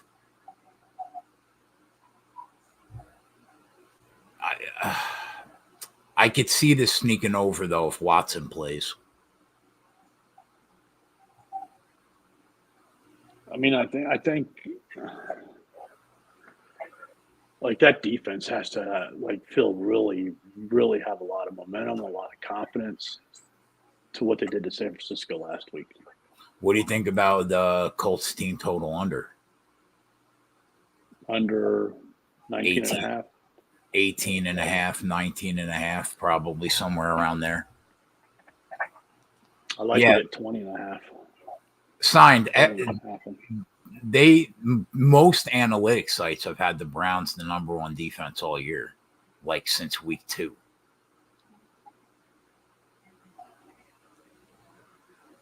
We've been saying that almost every week. So I'm with you there. I don't know. I just don't feel confident enough in betting either side. Your Lions +3 at the Ravens, 43 points. The market is they're still not high enough on this Lions team. The line doesn't make sense. Nobody can rationally say that the Lions have not played better than you thought that they would have played going into the year. I was high on Detroit going into the year. And they've even exceeded my expectations through 6 weeks. Nobody had them beating Kansas City. Like, that win alone should move this line when they only have one loss. Why were they catching 3 points in May, but they're catching 3 points right now? That line doesn't make sense. Even with the Montgomery loss, that line still doesn't make sense. The market hasn't caught up. I'm telling you, Coop. This line should not be 3. This line should be more like 1. And I think that if Laporta or Gibbs, depending on what the injury report says, I think he was playing, right? Do we know that for sure? I thought I saw he was a full participant today. What about Laporta? Don't know.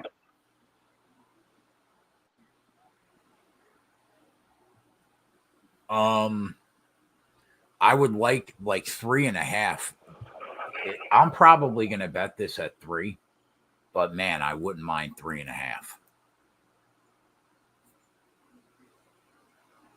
I still have worries about them on the road.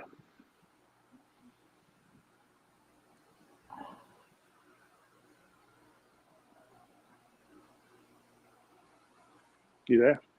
Yeah, I'm here. I'm just looking to see what they've done on the road this year. Well, I mean, they beat Kansas City. They beat Tampa Bay. Are those their only 2 road games? Nah, they probably have another one. Yeah, they're 3-0 on the road this year. They beat Packers too.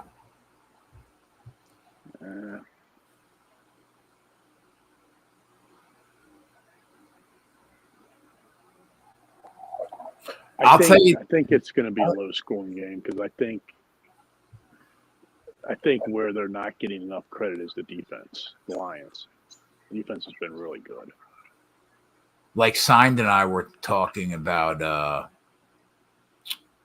the number 1 seed because San Fran and the Eagles have a way harder schedule, especially after this week, than the Lions. My one hang-up on Detroit, which is why I haven't bet them yet to win the Super Bowl, which I know is crazy to say when they have not won a playoff game in a fucking bajillion years, or possibly like ever. They might have never won a playoff game, or maybe with Barry, but it's because they beat the Falcons, they beat the Packers, they beat the Panthers, they beat the Bucks, and they beat KC. Like, when you look at those 5 wins, there's not a lot of meat on the bone other than that KC win. So they're handling business, beating up on bad teams,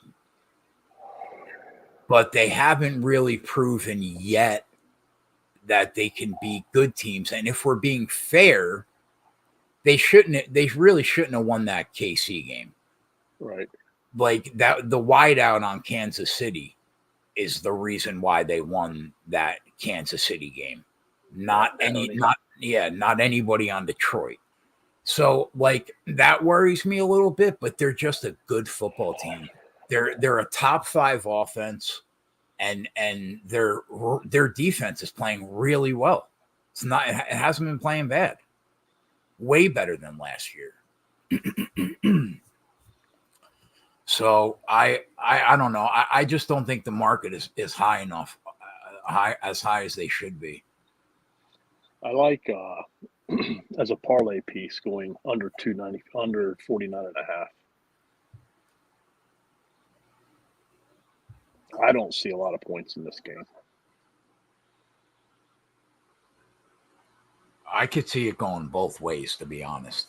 Like, I could see it playing out the way you think, and I could also see a world where it shoots out, kind of like all Detroit games last year, because if Detroit can move the ball, if Detroit can move the ball consistently,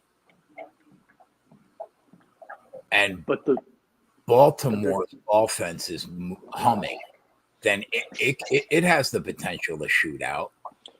But Detroit's defense is so much better. I don't really than last year.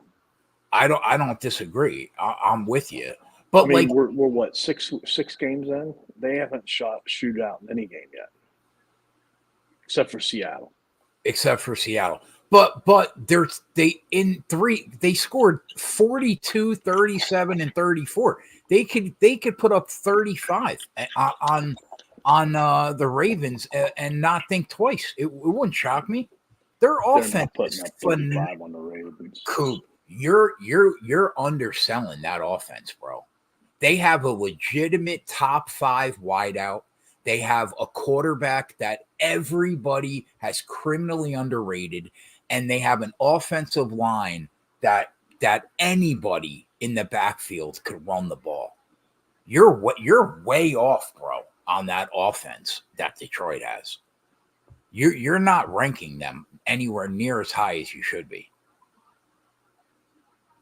But like, could it be a game on the road in Baltimore in the Northeast in 55-degree weather where it's a low-scoring game? It could, but they can also score 30. They really could. Okay. What's the total? 43. What was the total? 44.5, 45 10 days ago. All right. Yeah, so the under's taking money.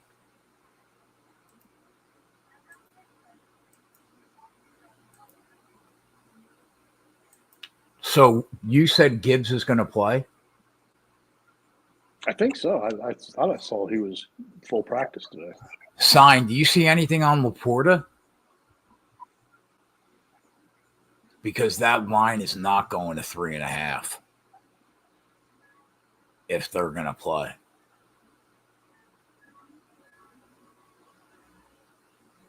As it is, they went from like 3 at even money to like 3 minus $1.18 at DK this week.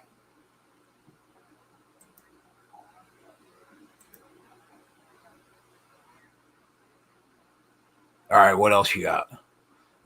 Oh, we got the battle of backup quarterbacks, the Raiders and Bears. The Raiders 2.5-point favorite, 37.5 total. How do they score points, bro? I know a lot of people are on Adams because he's been chirping. But is this a Jock Jacobs game? 74.5 is his total.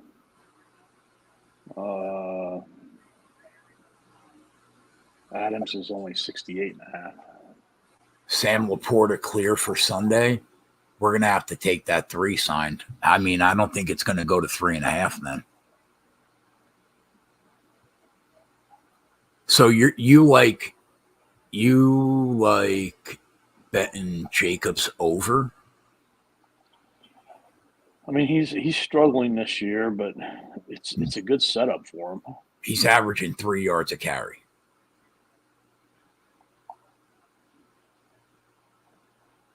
On 107 carries, he's got 300 yards.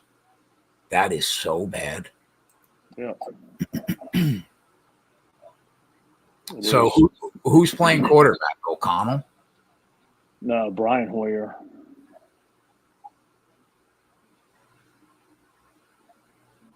And Tyson Bagent.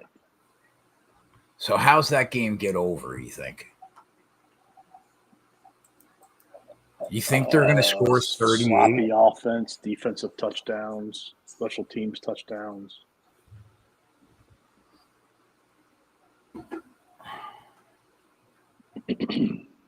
Sign said Raiders alt line.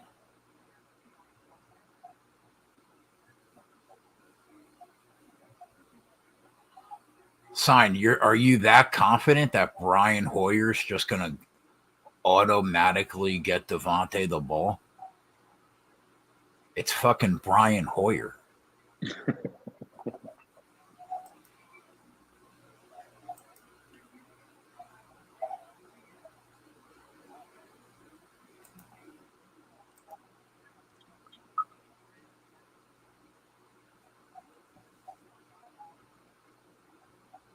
I mean, didn't Aiden O'Connell play pretty good? Aiden O'Connell, yeah, he didn't play. He didn't play bad. I think he threw for like 240, threw one pick. I don't know. To me, it screams the under. I mean, this could be a 10-7 game. Yeah. This could be a 13-3. Could be. I don't think there's a lot of offense there. Like some of the other totals that we spoke about, right? With some like of the I could also see, the Bears winning 28-10. I mean, not the Bears, the Raiders, excuse me. I mean, yeah, could it happen? I guess.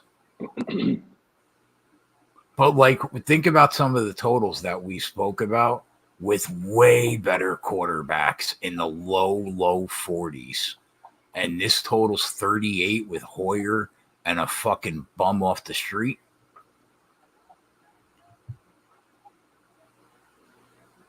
I'm probably. To be quite honest with you, yeah, of the games we've talked about, Desmond Ridder, Baker Mayfield, Mac Jones, Gardner Minshew were the quarterbacks.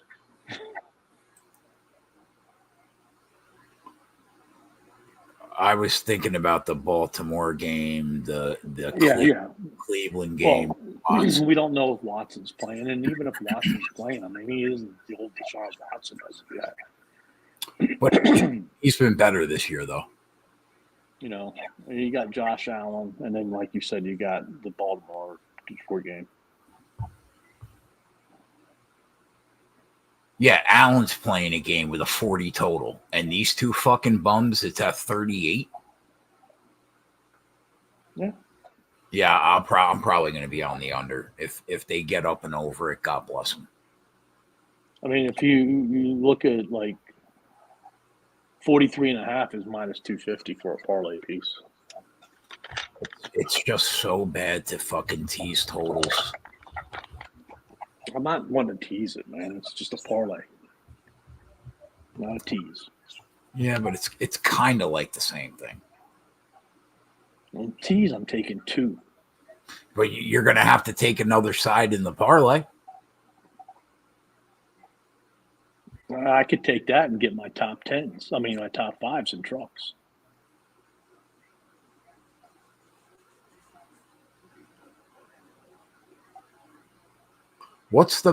I wonder what the best number is.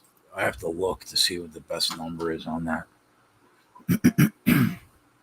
All right. Washington at the Giants, -3 for the Commanders, 37.5 total.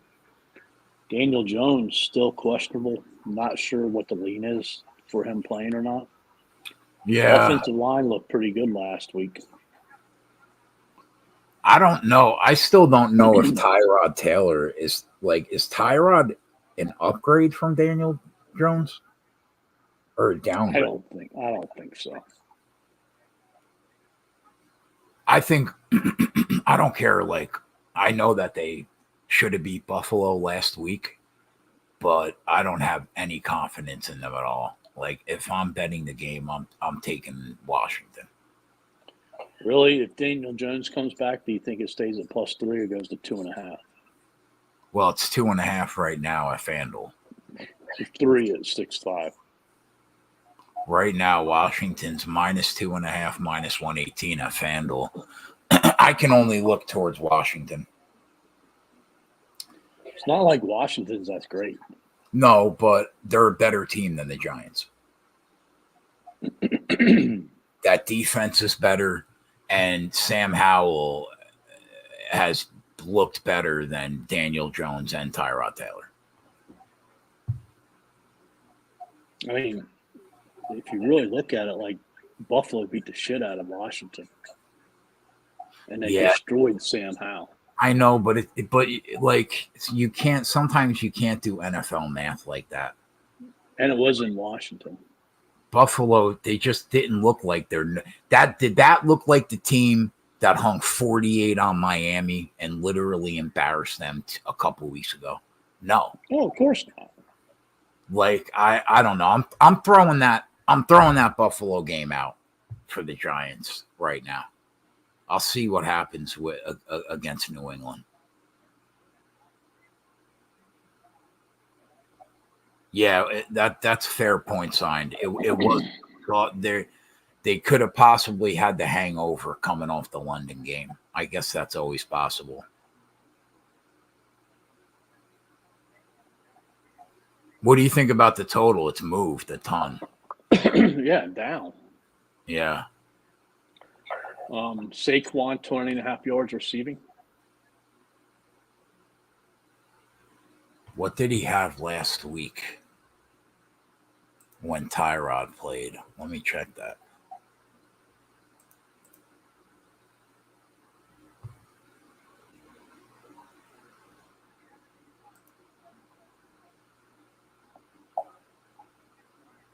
Saquon had 4 catches for 5 yards, 5 targets. I mean, what's his number? 20.5. If he gets 5 or 6 targets again, he probably gets there. 3.5 catches plus 100. Yeah, I would probably. I don't mind. I guess I don't mind either. I guess I would probably rather have the receptions at 3.5 at plus money than the yards. Logan Thomas is 3.5 for 150. I mean, he was just being targeted left and right last week. Yeah, he was.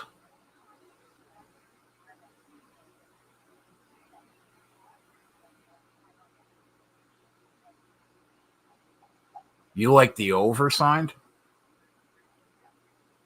in the Giants game? It's the only way you could look if you're betting the total. It's moved too much. I mean, it was like 41.5. Yeah.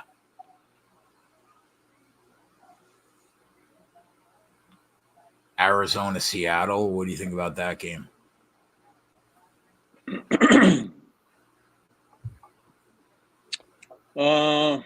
Divisional game. Cardinals usually play pretty good against Seattle. It's not the same type of Cardinals team, though. I could see this being a game where Seattle wins 24-10, something like that. Like their offense just doesn't put up a lot of points unless it's in a come behind situation. I have the line at 8.5, so I think there's value on Seattle. Right now it's 7.5. You can make the argument a division game at home that might be 2 full points of advantage. So at that point, I would have the game at 9. I think you need to look at Kenny Walker 2 touchdowns.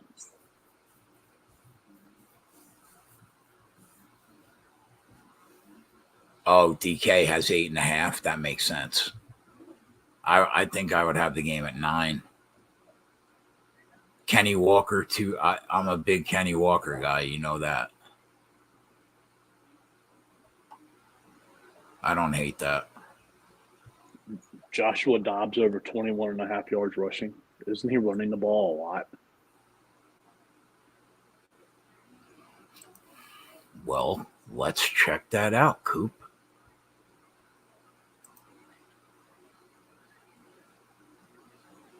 Let's see what old Joshua's been doing.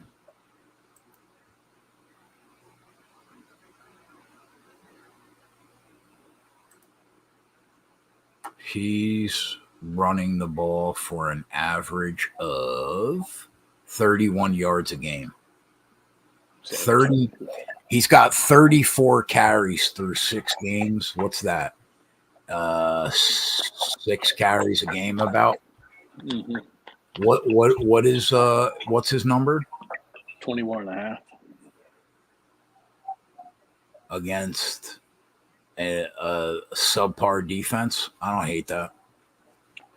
I mean, has he gone over? How many times has he gone over 21.5 though? So I mean, that could be misleading. 30. He could have had an 80-yard game and a 60-yard game, and then shitty games. He's a lot. It's way skewed because he had 1 yard in one game. 47, 48, 55, and 41. So 4 of the 5 games. 4 of the 5 games, he went over 40. Well, we need to look at that. I like that, actually. That's a good find.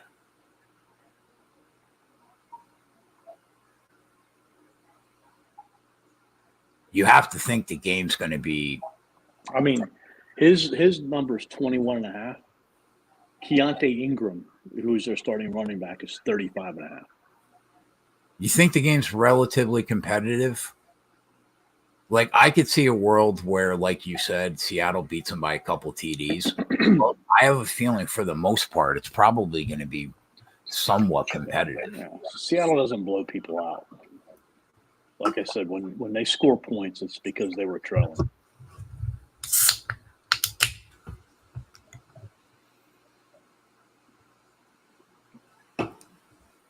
What do they have for him? Like 40 rushing yards at FanDuel. What's the number? He's not. Hold on.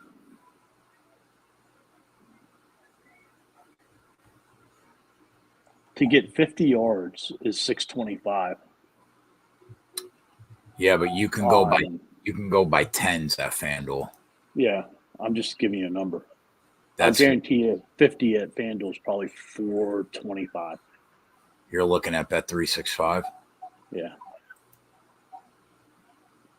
They don't have odds for this game. What does that even mean, dude? How do you not have odds for this game? Click on the game at FanDuel. What happens? Oh, okay. Never mind. Came up. Finally.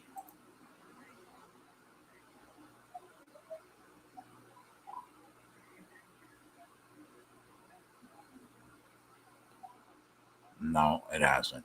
The fuck is going on?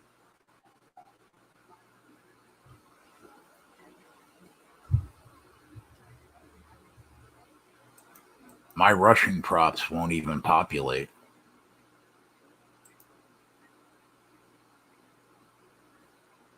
At FanDuel.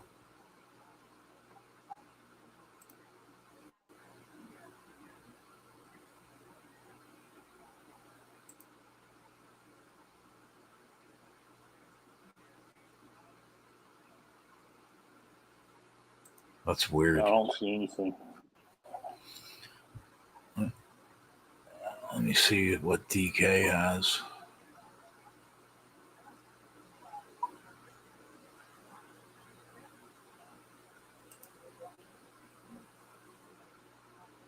$40 is 3-1 at DK. What's 50? $5.50. No, that's not bad. Not 625, but it's harder. It's a lot harder to get to 50 than it is 40. Yeah. I'll see what the FanDuel number comes back at, but I don't mind that. I might have that out of everything you said in the NFL. That's probably the play that I like the most.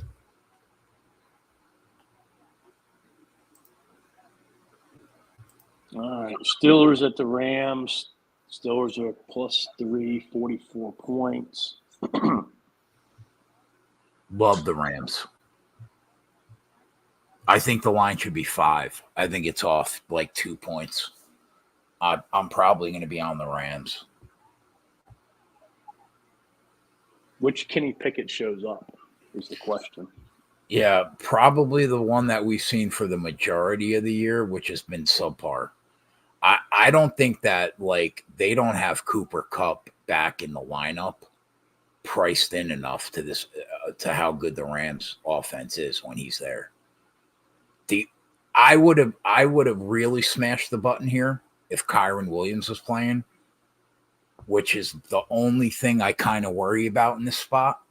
But even still, man, I think Pittsburgh is going to need a defensive touchdown to cover. That's kind of how I feel. Like, they had no business winning that Browns game. I think they had 2 defensive TDs in that game. Like, that's where they're at. Like, they can't count on Kenny Pickett right now. He's too inconsistent. I think that if that defense really shows up, I could see them losing. But I like the Rams here a decent amount. Probably going to be the Rams. Najee Harris under 52.5. I mean, I hate Najee, so like I never want to bet his over ever. So that would be the only way I would look.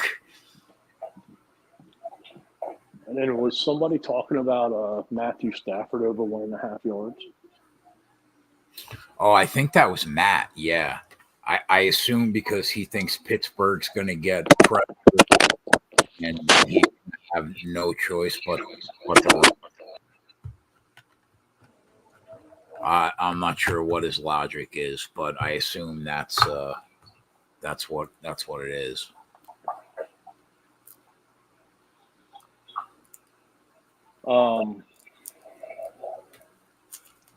What is Cooper Kupp's numbers? Let's see here.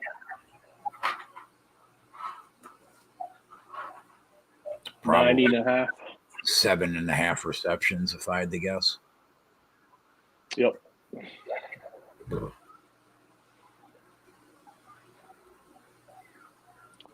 What about? Hold on.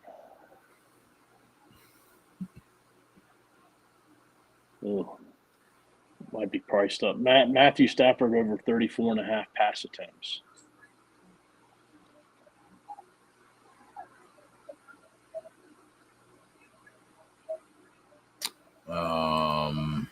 Seems kind of high.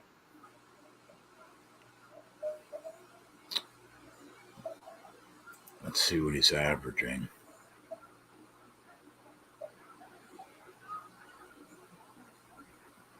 $230 through 6 games is basically 40 a game. A little less than 40 a game.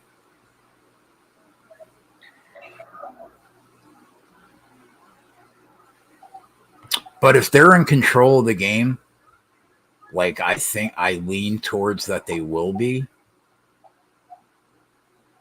then you could see them run the ball with the backup.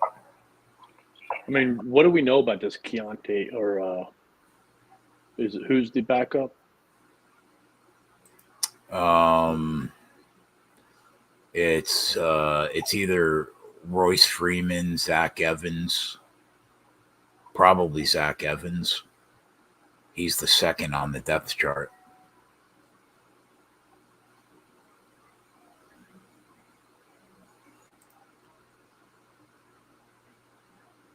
I don't know. I looked at this. Oh, they signed Darrell Henderson. That's right. I forgot about that. He's on their practice squad. Yeah. Do you see either one of these teams running for 100 yards? Not Pittsburgh. And I'm gonna say probably not the Rams either if Kyron Williams isn't playing. Because the under is 205 for the game. Probably not. I mean, do any of these running backs have big playability? I mean, we know Najee. It's not Pittsburgh. Right. It's not Pittsburgh. You got a quarterback on the Rams that doesn't want to run the ball much, and I don't think Pickett, runs too much. Like almost all the yards would have to come from running backs.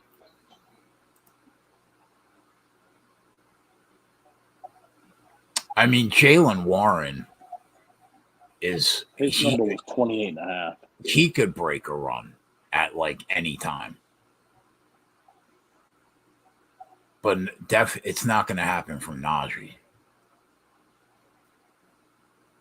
I mean, how look at total yards rushing. How many yards rushing is Pittsburgh averaging a game? They can't be averaging 100 yards.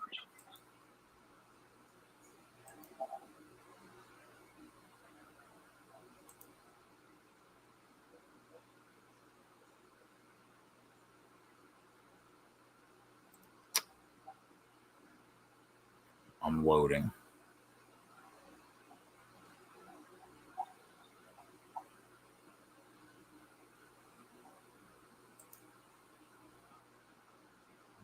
They're averaging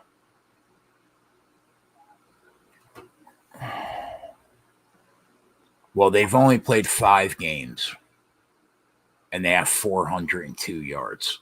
So they're averaging about 80. Yeah. So that would put the Rams at 125, and you don't know what they're going to do because you can't look at their numbers because Kyron Williams isn't. And he had 460. He was getting like 20 carries a game. So he was that entire running game. What's the Pittsburgh defense allowing rushing yards per game?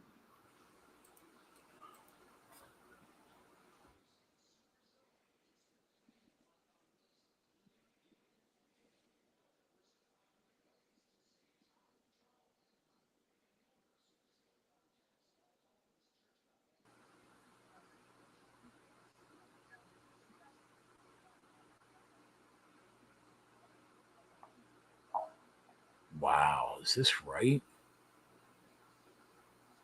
143 a game. Wow. That's what they're averaging. They're giving up about $140 a game. Is that one of the worst in the NFL? They're number 29. They're giving up 4 less yards than the Giants, number 31. Wow. The Rams, they're giving up 122 a game. Okay.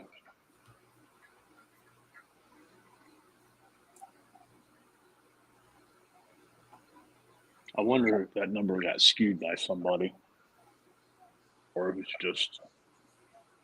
It would have to probably be a couple people. Right.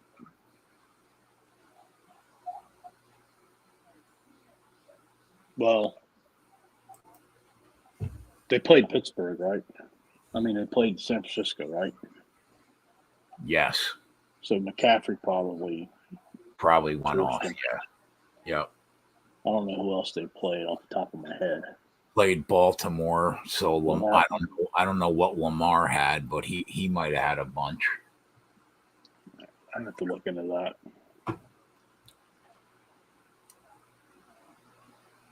I don't know. Pittsburgh, is just one of those teams. Like I think you said last week. Like, how are they 3-2? Like they just find a way. Yeah, defensive team.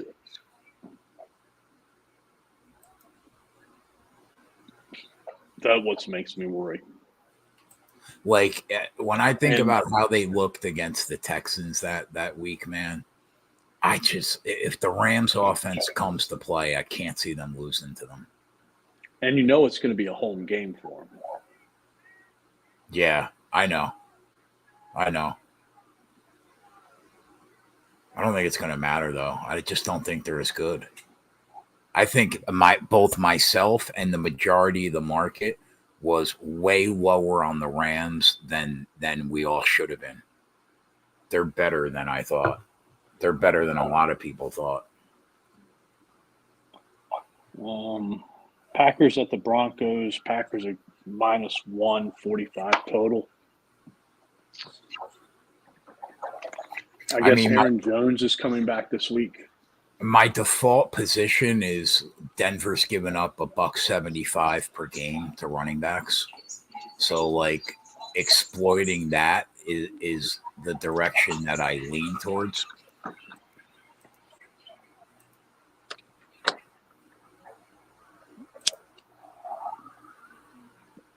I think I like points in this game. So San Fran had San Fran had 188 against Pitt. Browns had 198. Raiders had 69. Texans had 139. Ravens 125. But I mean, like, those are some pretty good rushing teams.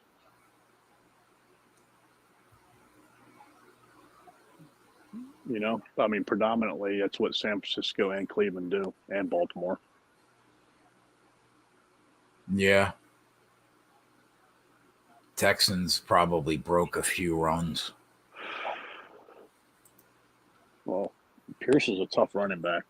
So, like, if they're really going to first of all, A.J. Dillon has been dreadful this year. If Aaron Jones is healthy and they're really going to let him run. But that's the thing. Like, they don't really let him run. Is he on any kind of snap count or anything that you heard? Like, when was the last time Aaron Jones had, like, more than 15 carries in a game? I could check that.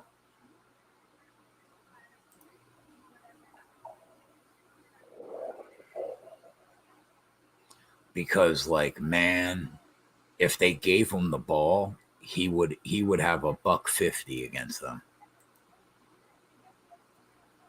He's that good. His number's only 51. I know.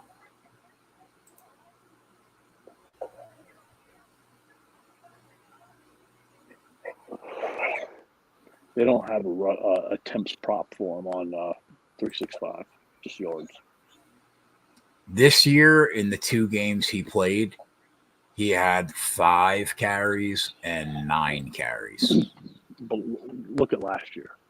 12, 14, 17, 12, 12, 24, 20, 13, 16, 12, 15.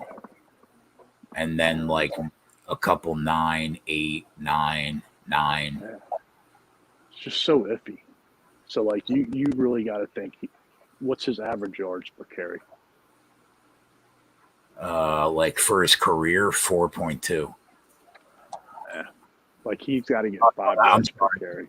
That's 2023, not his career. Right. For his career, it's more than that, probably. Like, he would need to bust a 30-yarder for me to be confident. Because, like, I don't have confidence that he would get 10 to 13 carries. But you know what? Dillon has been so bad. He's been so bad this year. That could skew it, too. Like, they could give him more carries than normal. Good. I don't know. But like, my default position is always exploit the worst running defense in the league.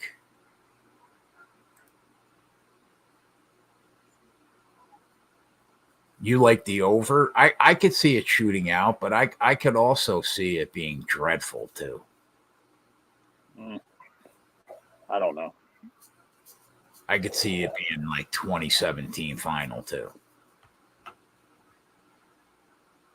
Neither one of these defenses is very good. It's just if offenses can, not make mistakes. All right. Are we done? Aaron Jones, like, is he getting any receptions? Or are they more towards A.J. Dillon than that? He's 20 yards receiving. Well, this year he only has like 3, but last year he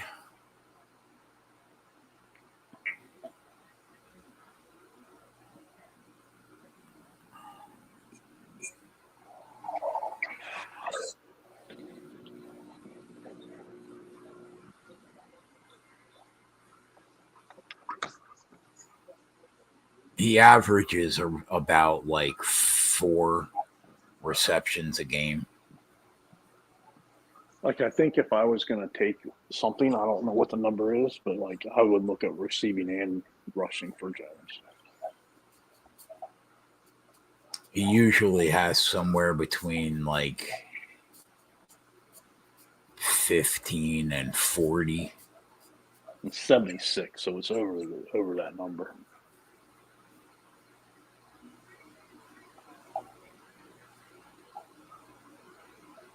I don't know. I have no interest in this game, though. All right, we got one more game left. Your favorite team, the Chargers, are 5.5 to the positive against the Chiefs at Kansas City, 48 total. Well, I can't bet San Diego because I can't back that head coach. Now I have the line at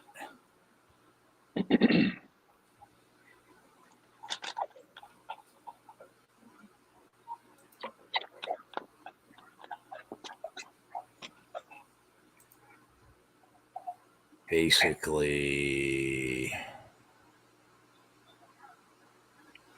I have the line at actually like 6.5, 7, and it's 5.5. So I lean towards KC. If I was going to bet a side, it will probably be KC. Go back to Travis Kelce, 6.5 catches. I don't even want to talk about it. I know. 73.5 yards. The guy burned me fucking 3 times and then fucking twatty bets it once. And he just crushes. It's so tilting. Kelsey should get there every week. I mean, especially with the weapons that team has. It's just a matter of is Mahomes going to throw him the ball or is he not? He should get over that number every week. The total, I probably lean over. Yeah, I think I lean over. Do we take over 16.5 yards receiving from Pacheco? Over what? 16.5 yards for Pacheco. 2.5 catches. What's he doing this year? Aren't they targeting him pretty heavy now? Like Mahomes? Because he doesn't trust anybody else other than Kelsey. I was just going to say they should be because it's just him and Kelsey. Let me check.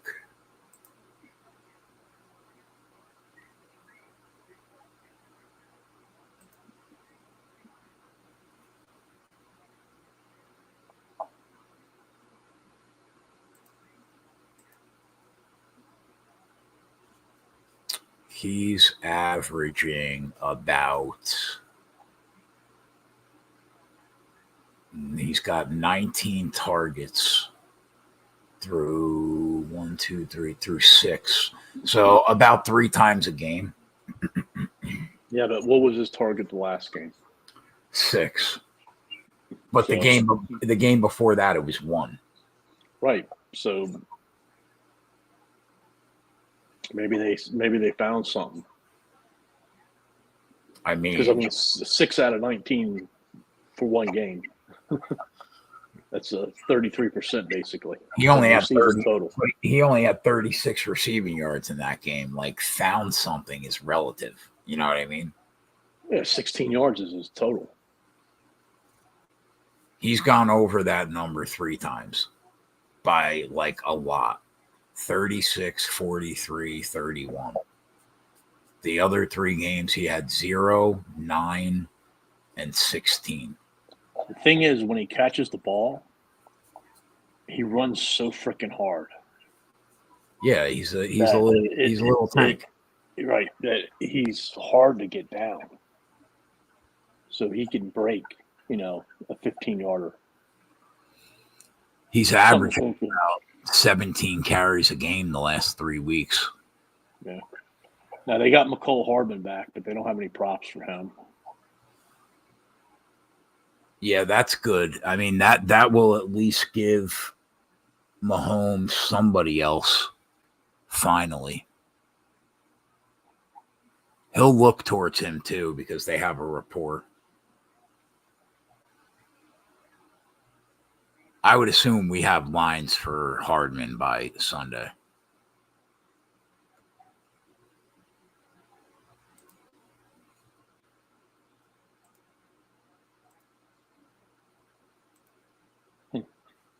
So, got to dig deep in these NFL games. Not the greatest. Yeah. I mean, I like the spots that I like, but there just aren't many. Like I think like maybe the best we talked about was maybe the Josh Dobbs, and then the total for Atlanta, but Pittsburgh and the Raiders. Yeah. The Bears. Yeah, I like that. I think that game should go under. I mean, barring like picks to the house, fumbles to the house, which could always happen in games like that. But yeah, I like that Dobbs call. And I really hope Debo and McCaffrey are totally out so I could bet Ayuk fucking 8 times.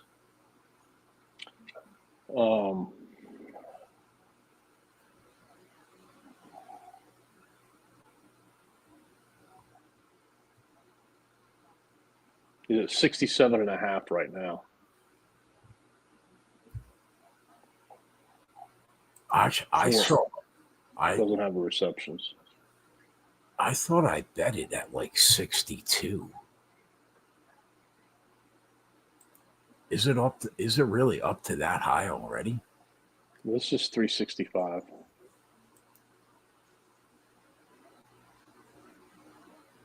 I want to check to see because I bet like his normal number, but no alt lines yet. I just want to make sure to see what I got.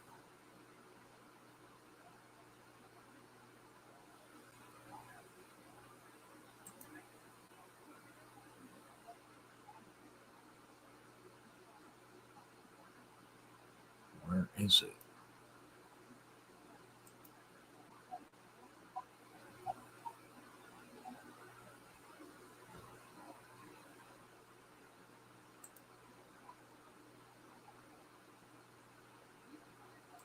FanDuel keeps fucking up, man. What is the deal?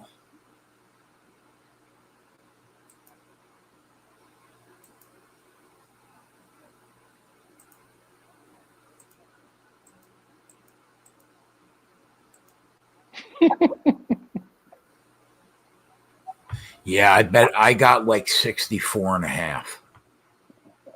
So you and Holden better enjoy the Sunday night game this week. Why? Because the following week, you got the Bears and the Chargers. That's terrible. You can get 65.5 on Ayuk at BR right now for anybody that's watching. I'm waiting for all the alts to drop. Did they drop yet on? Oh, they did. Let's go. What do you got? FanDuel? DK? FanDuel, bro, the lines are a fucking joke. DK. 100 plus 280. I'll fucking spit in your face. Don't do me like that, sports folks.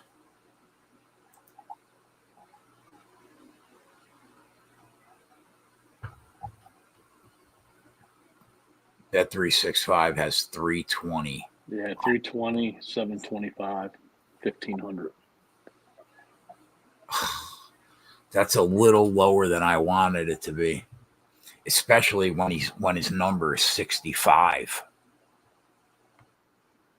Yeah. Another 35, that's almost a half. I know.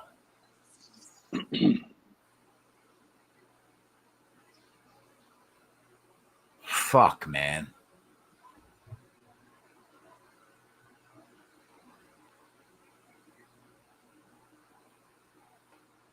You know, San Fran's defense is just so good, though. I was thinking about going back to like Addison and Hawkinson because JJ's still out, but man, that San Fran D is they're a tough out. Hawkinson almost got there for me too.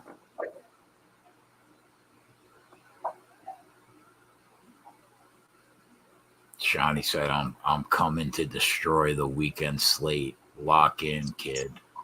I got I got like 15K on the board already, bro. I can't be more locked in.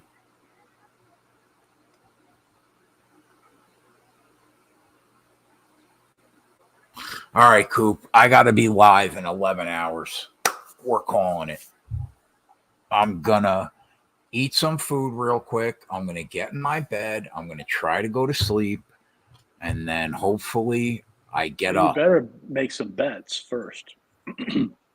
Hopefully I wake up at 9 a.m. What do we have to bet before? I got to bet Reddick and Larson. And you got to bet Byron.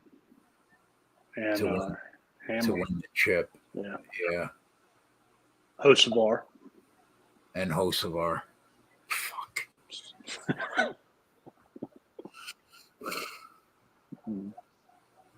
Yeah. And have you made any USC bets yet, or are you just going to? They're all tied in. They're all tied into NASCAR. Right. So you're not going to bet. I'm probably not going to bet many individual bets. Probably not. Right. Maybe a couple live. Maybe a couple like long shots, like props. But for the most part, it's all tied into NASCAR. Okay. Very well. All right, buddy. We'll be live tomorrow, boys, at like 10 a.m. As long as I get up. Like, hope the alarm clock goes off and hope I hear it. Because if I don't, show might start at fucking 1:30. So let's hope for the best here. That's it for Coop. We'll see you this weekend. We're out. Later.